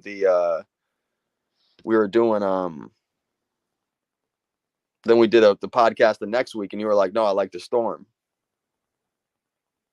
I feel like, with the grinder, with the foot, because I seen the foot. Yeah, she came out with the cast in preseason, and I said, if she's out there with an air cast in the preseason and on the wheelie scooter, I have to change my pick. And I was right. But yeah, the Storm are just looking incredible. And yeah, Horston off the bench too. Oh my God, she was starting last year. She was starting at the 3. She was starting at the 4. She blocked shots. She crashed the cup. Like, she had to with that team. Yeah, she had to with that team. For that team. But I love what Horston does too. Great rookie from last year. She's gonna be a great pro. She's huge. I feel like people, they look at her as like a guard, even a wing, but she's like 6'2", and she could fly. Like, she gets up. Yeah, and she's big, and she can put the ball on the floor. She can score. Yeah. Also play a good defender. Yeah, I really like what Jordan Horston could do. Another rookie I loved last year, but not having a great season because of injuries, Diamond Miller over there with the Lynx. But the Lynx are doing really well. And they got Dorka Juhas back, so that they not only have Elena Smith, they got Juhas. And like Bridget Carlton's playing minutes, but I think I would rather see Miller in those minutes. Let's just be real. But and speaking of rookies, Alyssa Pilley had a breakout game. Pilley was going crazy. She hit like 5 threes. Mm-hmm. She was beasting. Absolutely beasting. I love to see it from Alyssa Pilley because I tweeted about this, and it's hard to word this properly, but to start the season, they gave her little rookie debut minute. Like they play you for like 4 minutes, 5 minutes, let you run out there. The home crowd gets all excited. Oh, there's our rookie. But then she got DMPs, and they benched her. She only played 4 games. I think she just played her 5th. But her 5th game was Native American Heritage Night for Minnesota Lynx, where they do like a special performance and pay homage to the local Native Americans. And they probably, like do a halftime show and maybe do like T-shirts with like a special design or insignia to say like, I was there during Native American Heritage Night. They've been doing it for years. You could look back like 2022. It's not like they did it just for her, but let's be real. She got a lot of minutes. Yeah. But with the opportunity, she proved that she's not a gimmick. Yeah, she's not just some person you run out on Native American Heritage Night and you try to like, oh, look, we're culturally sensitive. No. She proved herself no matter what. No, yeah, she should have gotten those minutes. She should have gotten those minutes, and she's been getting neglected on the bench, getting DMPs because she's a rookie, and maybe she's not the most mobile defender, but still, like, she proved herself. She's a real player. She is, and I thought she really looked out of place in the few games that she played. She just looked uncomfortable. Her spacing wasn't there, but I also think it's kind of tough for her because she was just the number 1 option at Utah. They would always get her the ball, so it's kind of a transition when you're not the 1, 2, 3, 4, 5, 6, 7th option. You're way down the totem pole, so you're just not used to it. The totem pole, bars. I didn't mean to say that. I didn't even think of that. It just came off. It was Nah, her catching and shooting is incredible, and I really commend her for going out there and actually balling and using every bit of her opportunity to prove herself. Because that's what I'm all about. I'm all about the opportunity and making the most of it. Same thing with I was wearing this backwards, but Cam Thomas, I got his bucket hat. Why? I fuck with what he does in his opportunities. And, he's making the most out of his opportunities. Ain't shit funny. He came out there. He ain't treated like it was a joke. He took it serious. And that's what Peely did. She didn't go out there and hit a three and start smiling. She said, no, give me the rock again. I'm hot. And I will say we haven't seen a lot of her footwork, but she had great footwork at Utah. She was great in the post. Right. So, they were calling her Zebo. Yeah, her footwork is crazy. She's so under control. Yeah. She's going to be super strong. Like, I've seen a couple things where players were driving into her, just lost the rock. Like, she's there, and I like Alyssa Peely. I'm really rooting for her. I hope the best for her career and everything. But they got it, like Minnesota, they tried to give her a little opportunity. Now they got to give her an opportunity. She doesn't give them a choice. Right. Like, you don't have a rookie drop 20 and lead your team in scoring when you got Nafisa Collier there at her same position, and she's out here balling. So it's like, all right, well, we got to put Peely out there somehow. And they have a lot of good bigs now, which I think it's a good problem to have. I mean, It's not bad. I even think they got Sika Kone, who, I mean, she's like an energy girl, but she stinks. But she's energy. But this is what I'm saying is, if they continue to play Sika Kone and don't play Peely, that's a little sus. And now they can't. There's no excuse why you would ever play Sika over Peely. The only thing is defense. I would say the only thing is defense.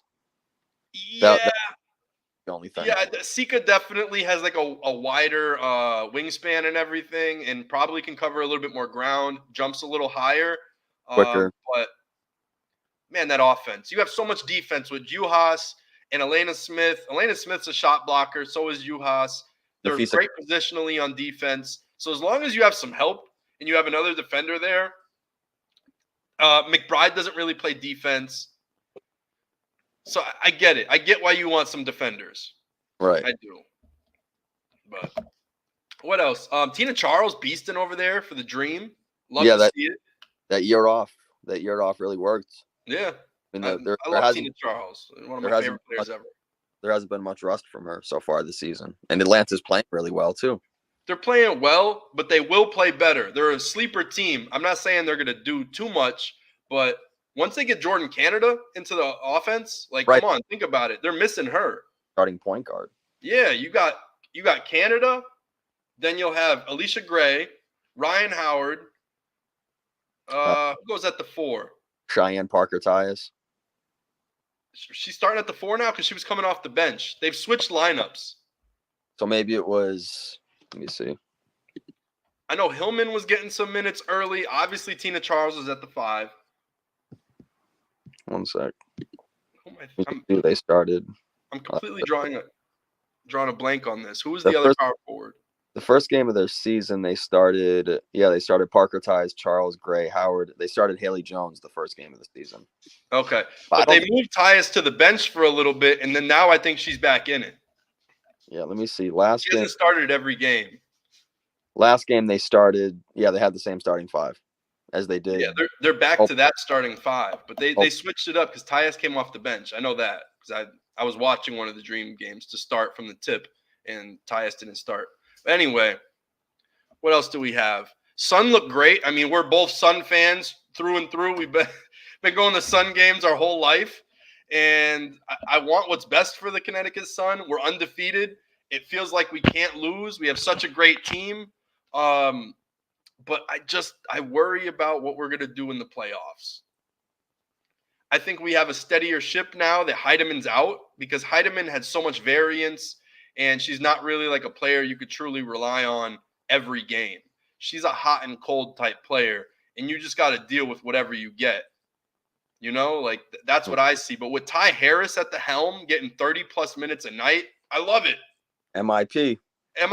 The true MIP is Ty Harris. And then you got Thomas, fucking 14 assists the other night. Like, just a beast. Bonner just broke the whose scoring record did she beat? Candace Parker? I can't remember, but she's up to 7,000 Yeah, points. she passed 7,000, and I think she passed like Candace Parker in field goals, or maybe Lisa Leslie in field goals. Wow. Something like that. She passed one of them. And it's not too much further that she gets second place, because it's like 7,500 who's in second place for all-time scoring. I know right now she passed 7,000. She might be around like 7th or 8th in all-time, but that all-time list is it's very like condensed. So if Bonner gets one more season, she'll be number 2 ever in points in the WNBA. Yeah, at the start of the season, Taurasi was at 10,108. Then Tina Thompson was second, 7,488. Tamika 4,088. 7,380. Tina Charles is still playing. She was fourth. Candice Dupree was 6,895. And Bonner at the beginning of the season was 6,881. So she was only 14 points away from her. But yeah, there's such a thin crust after 7,000 of people. And Tina Charles is still putting up points. So Bonner's going to have to catch her. Right. But I still think Bonner's got some time, and she could potentially do it. That's a lot of points. That's a lot of points. What? That's a lot of points to make up for Taurasi, and Taurasi's still playing too. Oh, no.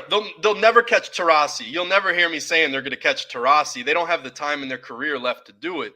But what I do think they can do is catch Tina Thompson. Tina Charles could do it, and so can DeWanna Bonner. Well, they could do it before the season's over. Potentially. Because, Tina Thompson, 7,488. And then Tamika Catching, 7,380. Tina Charles, 7,192. DeWanna Bonner, 7,015. So she's tied for my favorite player ever for the W. I got Maya Moore and Tamika Catchings. Yeah, Catchings I think could be on that GOAT list. For real. Like, you're talking about somebody who I think she got a quadruple double. Like, and such a great two-way beast. And she was deaf. She was deaf? I don't even know that. Yeah. And she's won, how many Defensive Player of the Years has she won? 5? Maybe 5. It might be 4 or 5. She won in 05, 06, 09, 2010, and 2012. So that's 5. Yeah, 5. Wow. Yeah. So just an unbelievable player on both ends of the floor. She had 5. But, like, this is also somebody who, like, she grew up with Kobe. So if you want a little history lesson right now, she grew up with Kobe over there in Italy. Like, they were childhood friends. They grew up together. Like, they're cut from the same cloth. That's what I'm trying to say is these were kids who were playing together and got better and got to the best part of what they do, the pinnacle, the NBA, the WNBA. And they were both some of the greatest ever to do it. So I always loved Tamika Catchings. She was the only bright spot that the Fever have really ever had. The only championship. The only championship they've ever really had. But yeah, I love Tamika Catchings, one of my favorite players ever. And just such a good personality and such a good person in general. Plus, like I said, she's partially deaf. And if you ever hear her talk, I think you could kind of tell a little bit that you might think she maybe has a speech impediment or something like that. And people have like picked on her in the past and things like that. But yeah, she's really overcame a lot and just an awesome human being. Love Tamika Catchings. One of my GOATs. Like I said, she's my GOAT, tied with Maya Moore. Nobody defended better than Tamika Catchings, and no one's a better offensive player than Maya Moore. Those are my 2 opinions. Maya Moore really would have been the best player of all time. Yeah, would have been the best player ever. She played like 6 seasons. Yep. She literally had the shortest career and just showed up, wrecked hell. Everyone knew she was the best, and then she left. Yeah, so much success in those 6 seasons, too. Great college career, too. Yep. 2 chips. Yep, 2 chips. But anything else with the W? No, let's get to this finals preview. All right, let's get to this finals preview. So now, Celtics versus Mavericks. And I had the lucky bracket. I predicted it. Yep. You just got to, I'm telling you, you got to follow the science. I I know what I'm talking about. And so we did the brackets before. And what was your bracket? I feel like I had the Celtics and the Timberwolves. Celtics, Timberwolves. Okay. So yeah, each of us didn't take the Nuggets. We weren't being boring, but we also, I don't know, maybe considered the matchups. And I thought the Mavs can get all their way through. They did, and the Timberwolves, same thing. They really played well and got to the Western Conference Finals. And then they had to play Luka and Kyrie. Yeah, and there's just too much talent in that backcourt. And the Timberwolves just don't have enough offensively. Right.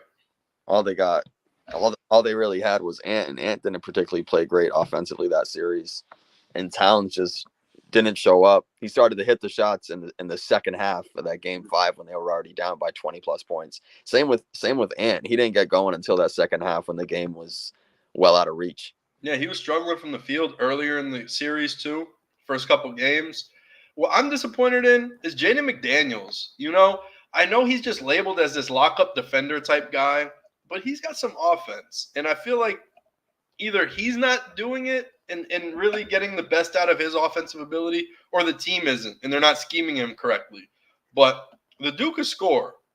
And you just never know what kind of offensive night you're going to get from him. Yeah, it's just his usage is so sporadic. Yeah, he just not aggressive enough. Yeah. To me. But and we talk about him being such a good defender, but he really struggled in this series against the Mavericks. But I don't know. I think everybody really struggled. Whoever was on him, whether it was Jaden McDaniels, Anthony Edwards, Nickeil Alexander-Walker, Naz Reid, whoever was on him. When Gobert was switched on those guys, obviously he can't defend them. It was just that they really had it going. Yeah. And I thought the Mavericks defense was really good. I thought PJ Washington and Derrick Jones Jr. did a really good job on Ant. They didn't allow him to really drive to the cup. And when he did drive, when he was able to make it to the hoop, somebody was there, whether it was Washington, Jones, Daniel Gafford, Lively. He didn't have any easy shot. He was constantly looking for fouls when he was driving. He'd probably get a lot of those calls in the regular season, but it's a different ball game in the playoffs. Right. And yeah, PJ Washington, people slept on him. Like, he was a small ball 5 over there in Charlotte, and he was also playing the 3. Mm-hmm. Like, he could do a lot of things. And I don't know if people realize that. I don't know if they watched it in Kentucky, but he always was super versatile, and you always felt like there was another level PJ could take. Like, he was holding back on the court. There was something else to his game. And, I think he's really figuring it out. Like, he's a great third option in the league. And he didn't play well offensively this series. He had some huge games, especially in that first round. Yeah. But defensively, again, I thought he did a very good job defending Anthony Edwards. Yeah, he doesn't have any pride issues on defense where he's like, oh, I want to just shoot threes. He tries hard at all times. And, yeah, he guards, he switches. He does it all. I love PJ Washington. Like, I really do. I'm a big fan of his game, and I thought the move was, like, such a great trade before the deadline. They got Gafford, too, which was a steal because you're giving away this year's first. Who gives a shit about this year's first? Right. You're already a top team. You're in the playoffs. The pick is going to be the 23rd pick of the draft or something. What do you need the 23rd pick in the draft in a down draft year that it's all like it's scattershot? It's going to be all over the place. The good players, there's going to be a great player drafted at 12, a great player drafted at 7. The number 2 overall pick might, I don't know, turn out to be nothing. And I thought that happened plenty. And I thought the centers were crucial this series too. I know Gafford's in the starting lineup, but I thought Lively was the better center this series. Yep. Even though he missed game 4, and then he took another shot to the head in game 5, but he was able to stay on the court, fortunately. Yeah, they need to get him a helmet. I know, right? Got to get something. Headband. I don't know. They got to wear a triple headband. A headband. That thing the NFL is using now that they could put on the helmets. Yep. The extra padding. Yeah, he's got to get. They got to get something. We got to protect Derek Lively at all costs. They need him on the court. He was crucial this series. Yeah, they do. They do. And I think he's going to offer some challenges to Al Horford. He's going to cook Al Horford. I think Al Horford's going to have a lot of problems trying to defend. Well, Lively isn't particularly that great offensively. I mean, he's more just of a lob threat. But I think as far as rebound, that's what he has to do. He has to keep up with Lively and the speed and the strides. when he sets a screen like at the 3-point line and dives, he's at the rim in like a second. And same with Gafford. Gafford's a huge lob threat. I think he has a little bit more touch, shooting his own shot, not just dunking the ball. So I think Horford's going to have a lot of problems. That's why it's so important to have Porzingis back. I don't think the Celtics are going to win this series, are going to win these finals if it's just Al Horford. Right. I would probably I think the Celtics can win some games. I would probably take the Mavericks in 6 if Porzingis doesn't play. Because then you'd have Luke Cornett backing you up at the 5. And we already know that. And then you got Tillman, who's been hurt. Well, he's been horrible. Horrible. He's horrible. When he was playing last series, Jesus, man. I just don't think he understands the offense. I don't think he feels comfortable playing with this team. I don't think coming in that late in the season and then you're asked to potentially be the starting 5 or something. If Horford couldn't do it, or play big minutes in the playoffs, there's a lot of, chemistry that needs to be built, a lot of rapport that needs to be built. And he doesn't have that with Tatum and Brown and just doesn't have the feel and the chemistry yet. And at the time of the trade, I really liked the trade. And I was like, okay, now he's going to get more minutes. He's going to be able to, back up Porzingis when he's out, or he's going to help Al Horford when he's out. But now, in all honesty, I hate to say it, I like Cornette on the court more than I like Tillman. I mean, Cornette has looked a lot better than Tillman. He looks like he belongs out there. Like Tillman doesn't. Tillman feels like this random my player that you just threw out there. I can't explain it, but he doesn't gel with the team. He doesn't. I hate saying it, but I'd rather have Cornette on the court. Yeah, and that's just what it is right now over there. Like maybe the matchups have been weird for Tillman, and maybe he'll feel better banging with the Mavs, and maybe he'll do good with the matchup against Daniel Gafford. I feel like their body types are more similar. That could be a good matchup for him potentially. Who knows? But hopefully Porzingis is back, and we're not sitting here crossing our fingers praying Xavier Tillman could win the Celtics a finals, Right. It shouldn't even come down to that. If Tatum is an All-NBA player, first team All-NBA, if Jaylen Brown is an All-NBA player, deserves $300 million, you shouldn't be relying on a guy that you picked up in the last second to win it all. As your 4th big man. That shouldn't be the reason why you lose is the 4th big man. So hopefully they could, man up. And maybe even throw Tatum at the 5. Do some small ball craziness. Try something. If Porzingis isn't healthy yet and Horford's gassed and Cornette can't keep up, mix it up. I don't know. Do something. I mean, Tatum's not a bad defender either. I don't know if he can defend Gafford or Lively. I mean, as far as lob threats or anything.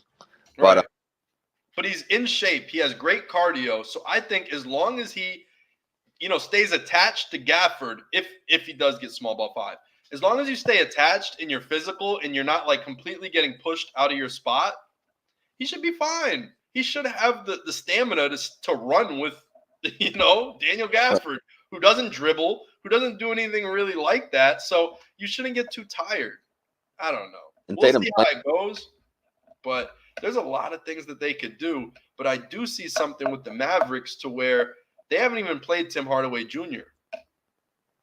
Yeah, I think he's been hurt a little bit, and then he's off. When he's played, he's been horrible. Yeah. He's kind of played himself out of the rotation. Right, and Jaden Hardy has come in as a nice young piece, creating, doing his thing, and I love what he's doing with his opportunity. I think he kept the Mavs in that game that they lost, the game 4. Mm-hmm. Yeah, he played. It would have been a blowout if it wasn't for him. Right. He came in there and was probably 5 for 8, 6 for 8, something like that. And just played well off the bounce. I really love what I'm seeing from him. Another guy kind of reminds me of Cam Thomas a little bit. Flew under the radar, a great scorer, and just a cool combo guard. That if you give him some opportunity, you throw him on the Raptors and just let him cook, he'll be decent in 2-3 years. Mm-hmm. But behind Kyrie, another guy like Cam Thomas, who started off with his career behind Kyrie Irving. Right. I almost said Kyrie Thomas, but that was a point guard from Creighton 10 years ago.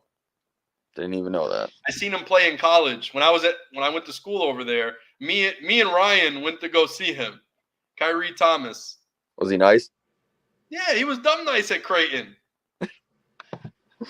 He was good. I liked him. He probably got like 17, 18 a game his senior year. But he went to the league and, you get drafted in your senior year. You're an undersized guard. Typically, you don't really get the run like that. You don't get the opportunities. But what was I saying? Kyrie, playing behind Kyrie. Jaden Hardy's picking up a lot of stuff. And I think he's learning, where to find his opportunities as a scorer on the team. And especially when Luka and Kyrie are out, the offense is designed for someone to cook. Someone to get some ISO possessions, and the rest of the team is going to be there to hit shots. And, I think it's built for him. It's set up for him to run the second team. Yeah, but I think it has to be, you have to have Luka or Kyrie on the court. Right. At all times. At all times, yeah. Even with Hardy, even with, we know Washington can create for himself a bit. They just don't have enough for that. No, but you got Derek Jones Jr., and you got Derek Lively, and you got Daniel Gafford. Those are like good guys to have around, like a Jaden Hardy or any type of shot creator because they play their role. Yeah. PJ's, if he needs to, he'll spot up anywhere around the three. Top of the key, wings, corners, don't matter. He's a threat from everywhere. You got Derek Jones Jr., who's starting to really hit some shots. He had a couple big games. Yeah, he did. A couple huge games. He puts the effort on the defensive end, but when you really talk about it on the offensive end, he's made some strides, and he's always a lob threat. So you have 3 lob threats at all times. You got Gafford or Lively out there. You got P.J. Washington out there, and you got Derek Jones Jr. With Luka, who's a great passer, too. Right, well, Luka's a great passer, and not for nothing, I've seen Kyrie catch a couple lobs, too, but usually they're like all-star games. Yeah. And in like regular season, I don't know if you're going to see too many lobs caught by Kyrie in the playoffs, but still, like, you got 3 guys out there for real that can get lobs, and They play perfectly with Luka. And yeah, if Hardy's got to cook in the second team, then he could do it.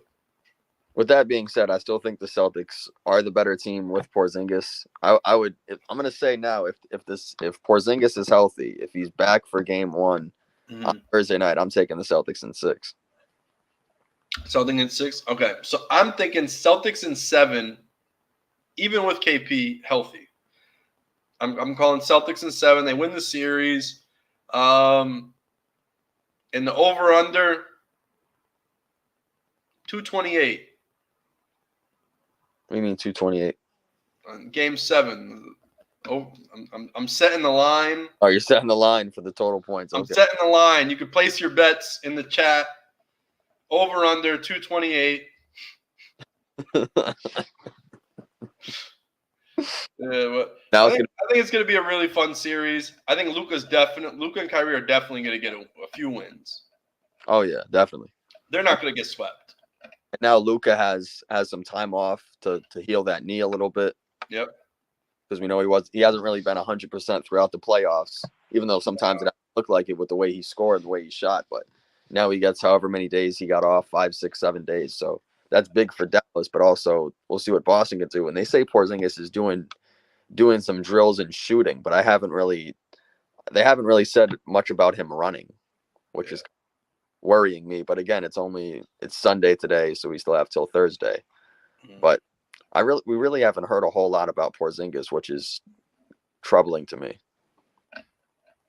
I think it's more of just a secret that he's going to be all right. I hope that's. I think that's what they're doing. Yeah, they're keeping the Mavs guessing, and they're not releasing all the medical information yet. But I think it's more positive than negative because, the mainstream media is saying it's the same injury as Giannis, but it's not. It's just not.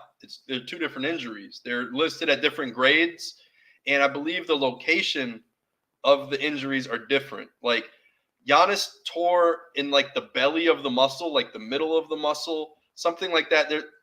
I seen a report, I seen a whole thread on it that it's 2 totally different injuries, and this was like when it just happened, you know?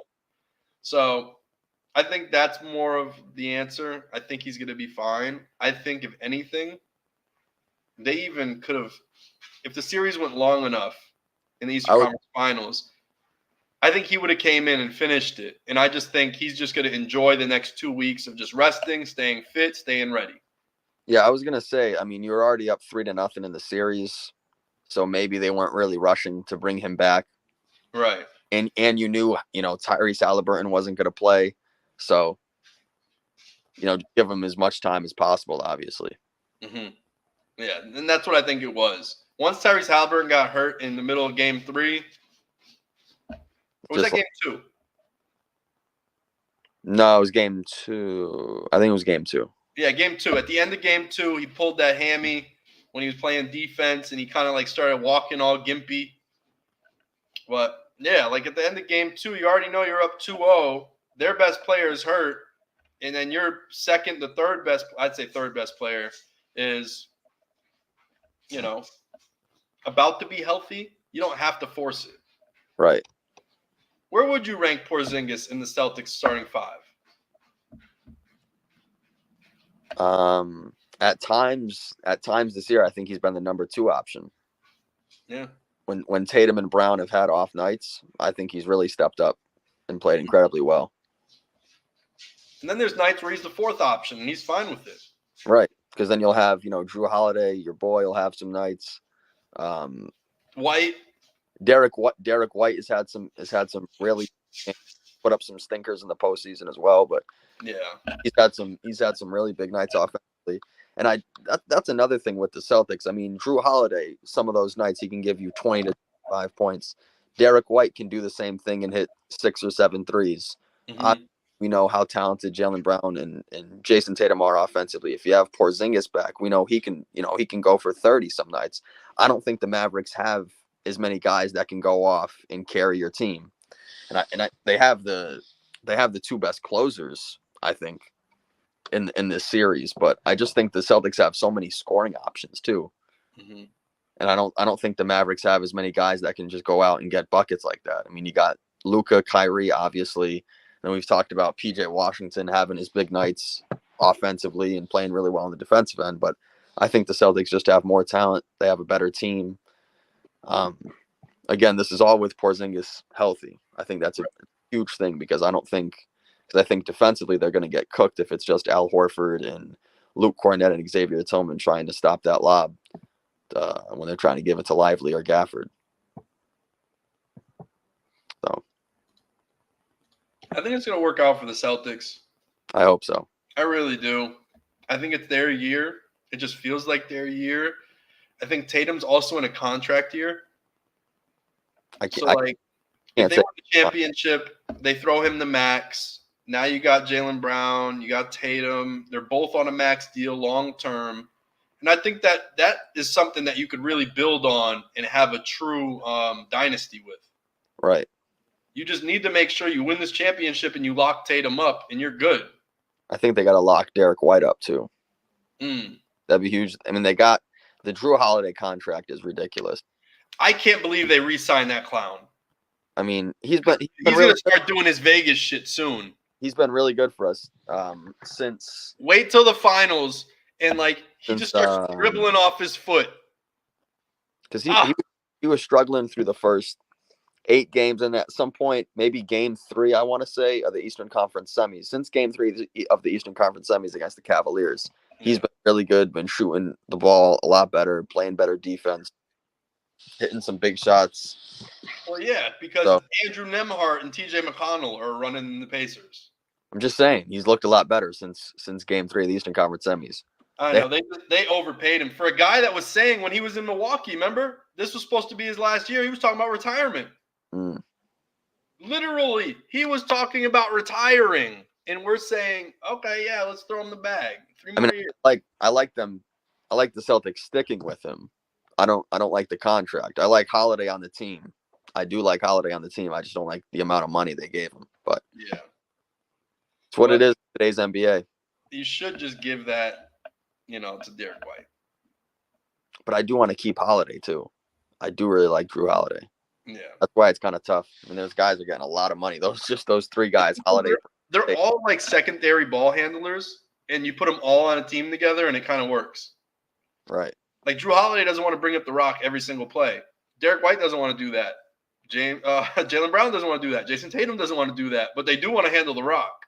Jaylen Brown definitely doesn't want to do that. He shouldn't be doing that. No, he shouldn't be doing that. Jaylen Brown should never bring the ball up the court at any point. Mm-hmm. Yeah, so it's kind of like that. Like there's just the team works. The chemistry's there. They all kind of get each other. The play styles match. No one's a ball hog. I love it. And I know a lot of Celtics fans say this, but to me this year is different. And I'm probably gonna be probably not gonna end well me saying that, but I do think this year is different because I just think they have more depth. They have Porzingis, they have Holiday, they have Derek White playing at a high level, but who knows? They'll probably get swept now that I say this. Right, they're gonna start 0-2 to the Mavs. Yeah, I don't think they've lost at home. No, and I don't think the Celtics have lost on the road. Oh, then yeah, that's what it is. They haven't lost on the road. They still have lost at home.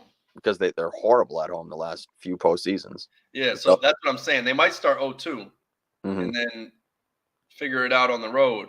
Win 4 straight. Yeah, then maybe I don't know about 4 straight, but yeah, they might struggle. Like they might go in there and Kyrie like lights up the TD Garden, and we see what's up. Yeah, that's the other storyline. Kyrie coming back to Boston, and then Porzingis facing Dallas. Luka in Dallas, yeah. That's a storyline too that I think is kind of cool. The NBA script writers, they knew what they were doing this year. They did. Finally, I knew what they were doing. You called it. Yeah, a 5th seed. They're a 5th seed. So this 5th seed's gonna make it to the championship. Watch. But they played a lot. They played a lot better the last couple months. The regular season, they finally. Yeah, they finished out the year really well. That trade deadline, we continue to talk about.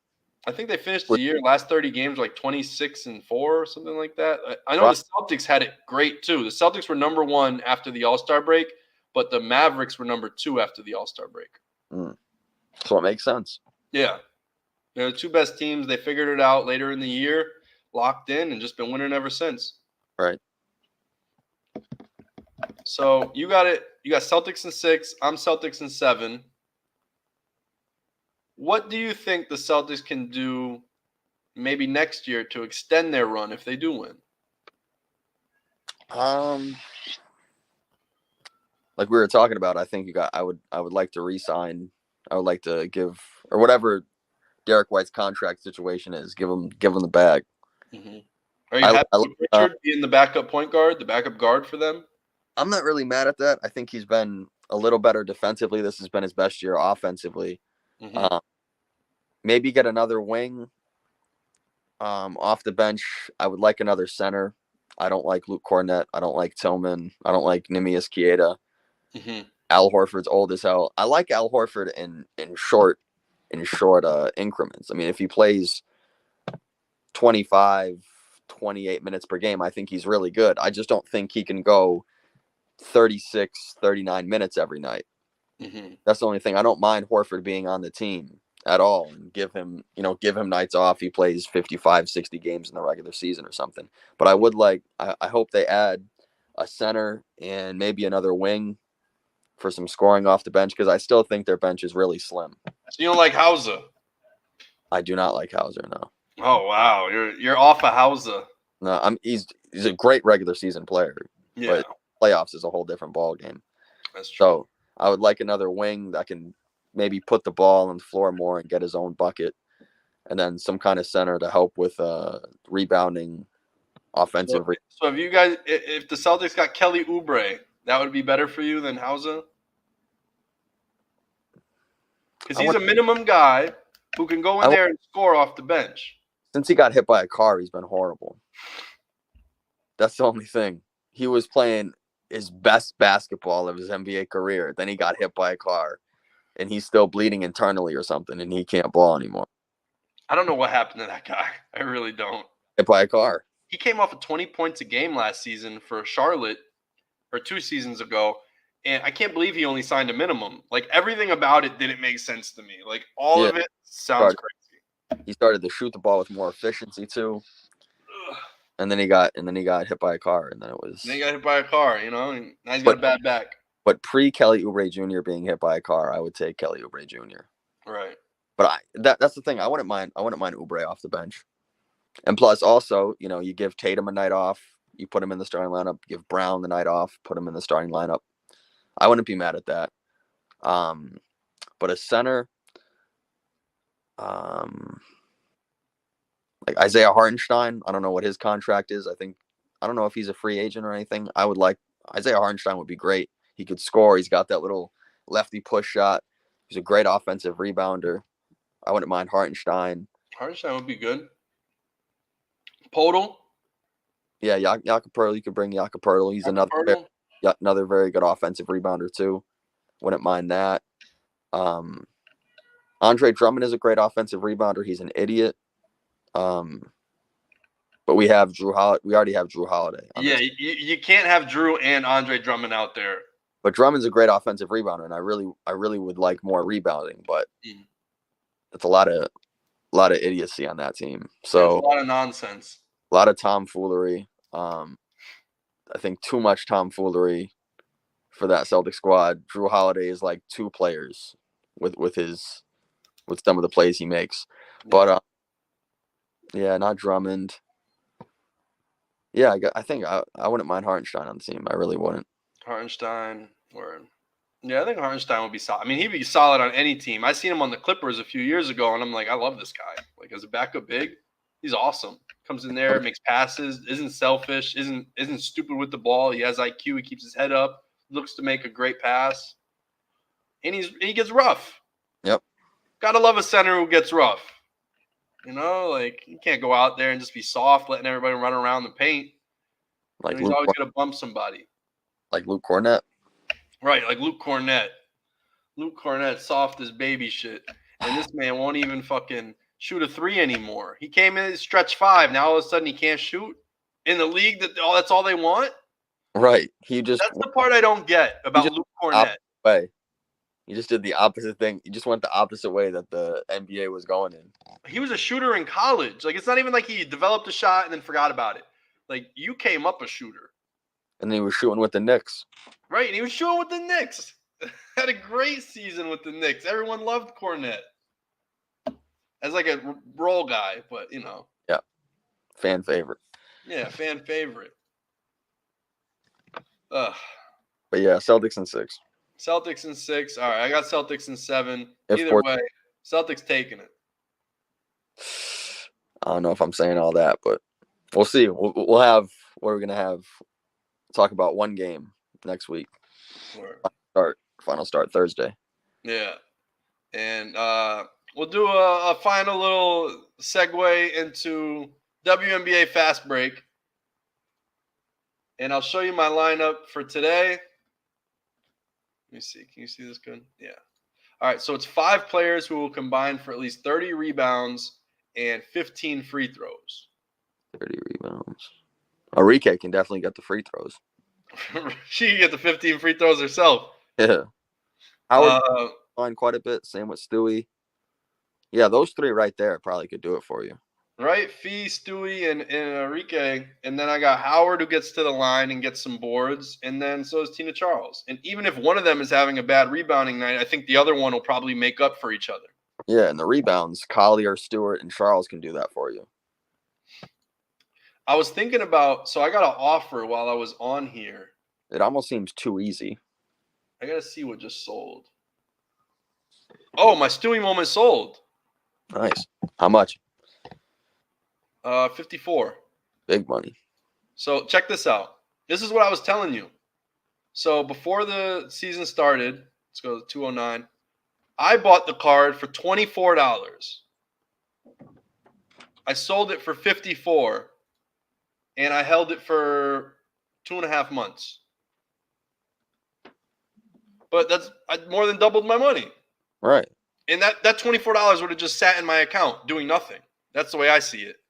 So it's like the fact that I can flip it for a $30 profit is pretty damn good.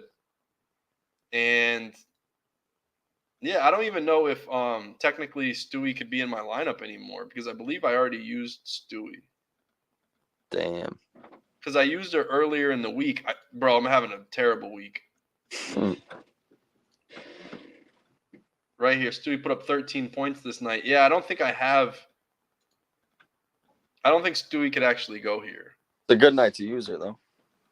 It is a good night to use her. I don't know if they're going to delete her out of my thing because she shouldn't be eligible. I don't own another Breanna Stewart rare, I believe. Let me check. Cheating. Yeah, I know. That's what I'm like. I already locked in the thing, so maybe it's just stuck. Yeah, I don't have a Stewie rare. So, hey, I'm going to leave Stewie in there. I'm not going to try to adjust the lineup. Yeah, just get away with it. Perfect. Try to get away with it. But, yeah, she just sold. So things are looking good. And then we got this lineup the next night. 5 players, 25 assists, and 3 steals. 25 assists. So, 25 assists. Alyssa Thomas, Diggins, Cloud, Evans, and Ionescu. I know I got the assists covered. Steals just have this kind of weird variance, but Cloud plays good defense. Evans plays tough defense, and so does Skylar Diggins-Smith. And then you got Thomas, who I feel like she's everywhere defensively. So I feel like Thomas and Cloud could get 3 steals each. Right, they each. So it's like you only need those 2 players. Right. So I think I'm covered there. And then on this last night is 5 players for 30 boards. Wilson, McCowan, Smith, Hamby, and Billings. I'm good there too.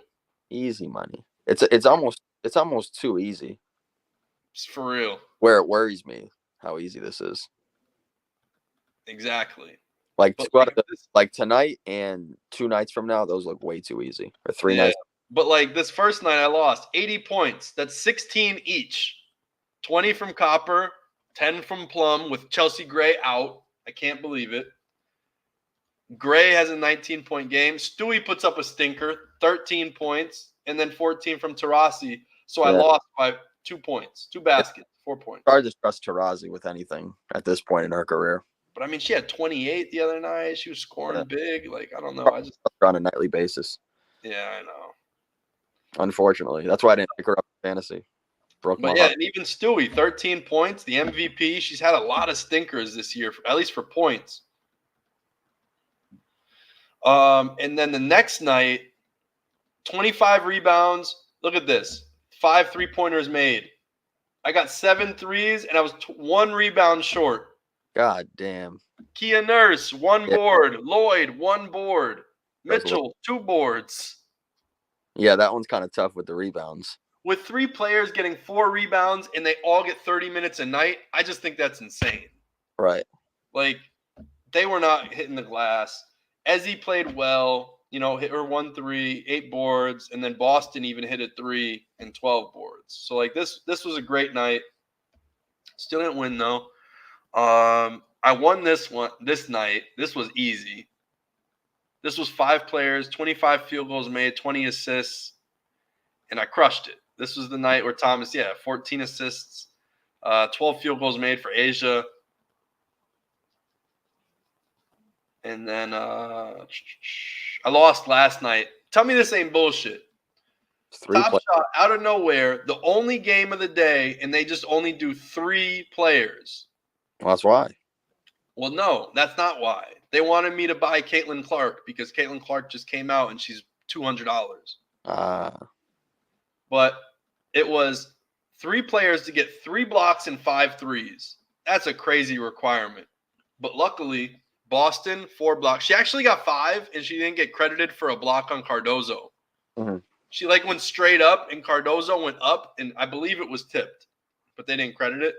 But yeah, Mitchell only hits 1 3.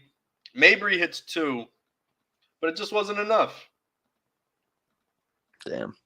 Yeah, so I've been taking some L's in fast break, but I think tonight I'm going to be all right, and then I should be good throughout the week. Yeah, those lineups look solid. Yeah, the rest will be all right. But yeah, that's about it, guys. That's all for Too Generic this week. Thank you for tuning in. Much love. We really appreciate you. Any last words? Nope. I'm all good. You're all good? All right. Tillman, don't check in. Don't sub in. Don't do anything. Exactly. Don't do anything. Don't do anything. Fill up the cups. No. Rub, Jaylen Brown's shoulders. Pause. You know. Don't even sit on the bench. Just sit behind the bench. Make sure everyone's warmed up and ready to play. Be a good teammate, Xavier Tillman. Just be back in the locker room. Yeah. Be in the locker room, coach the guys up. But that's about it. Don't go out on the court. We don't want to see you on the court. All right. All right, guys. We're out of here. Thank you so much again for tuning in. Peace.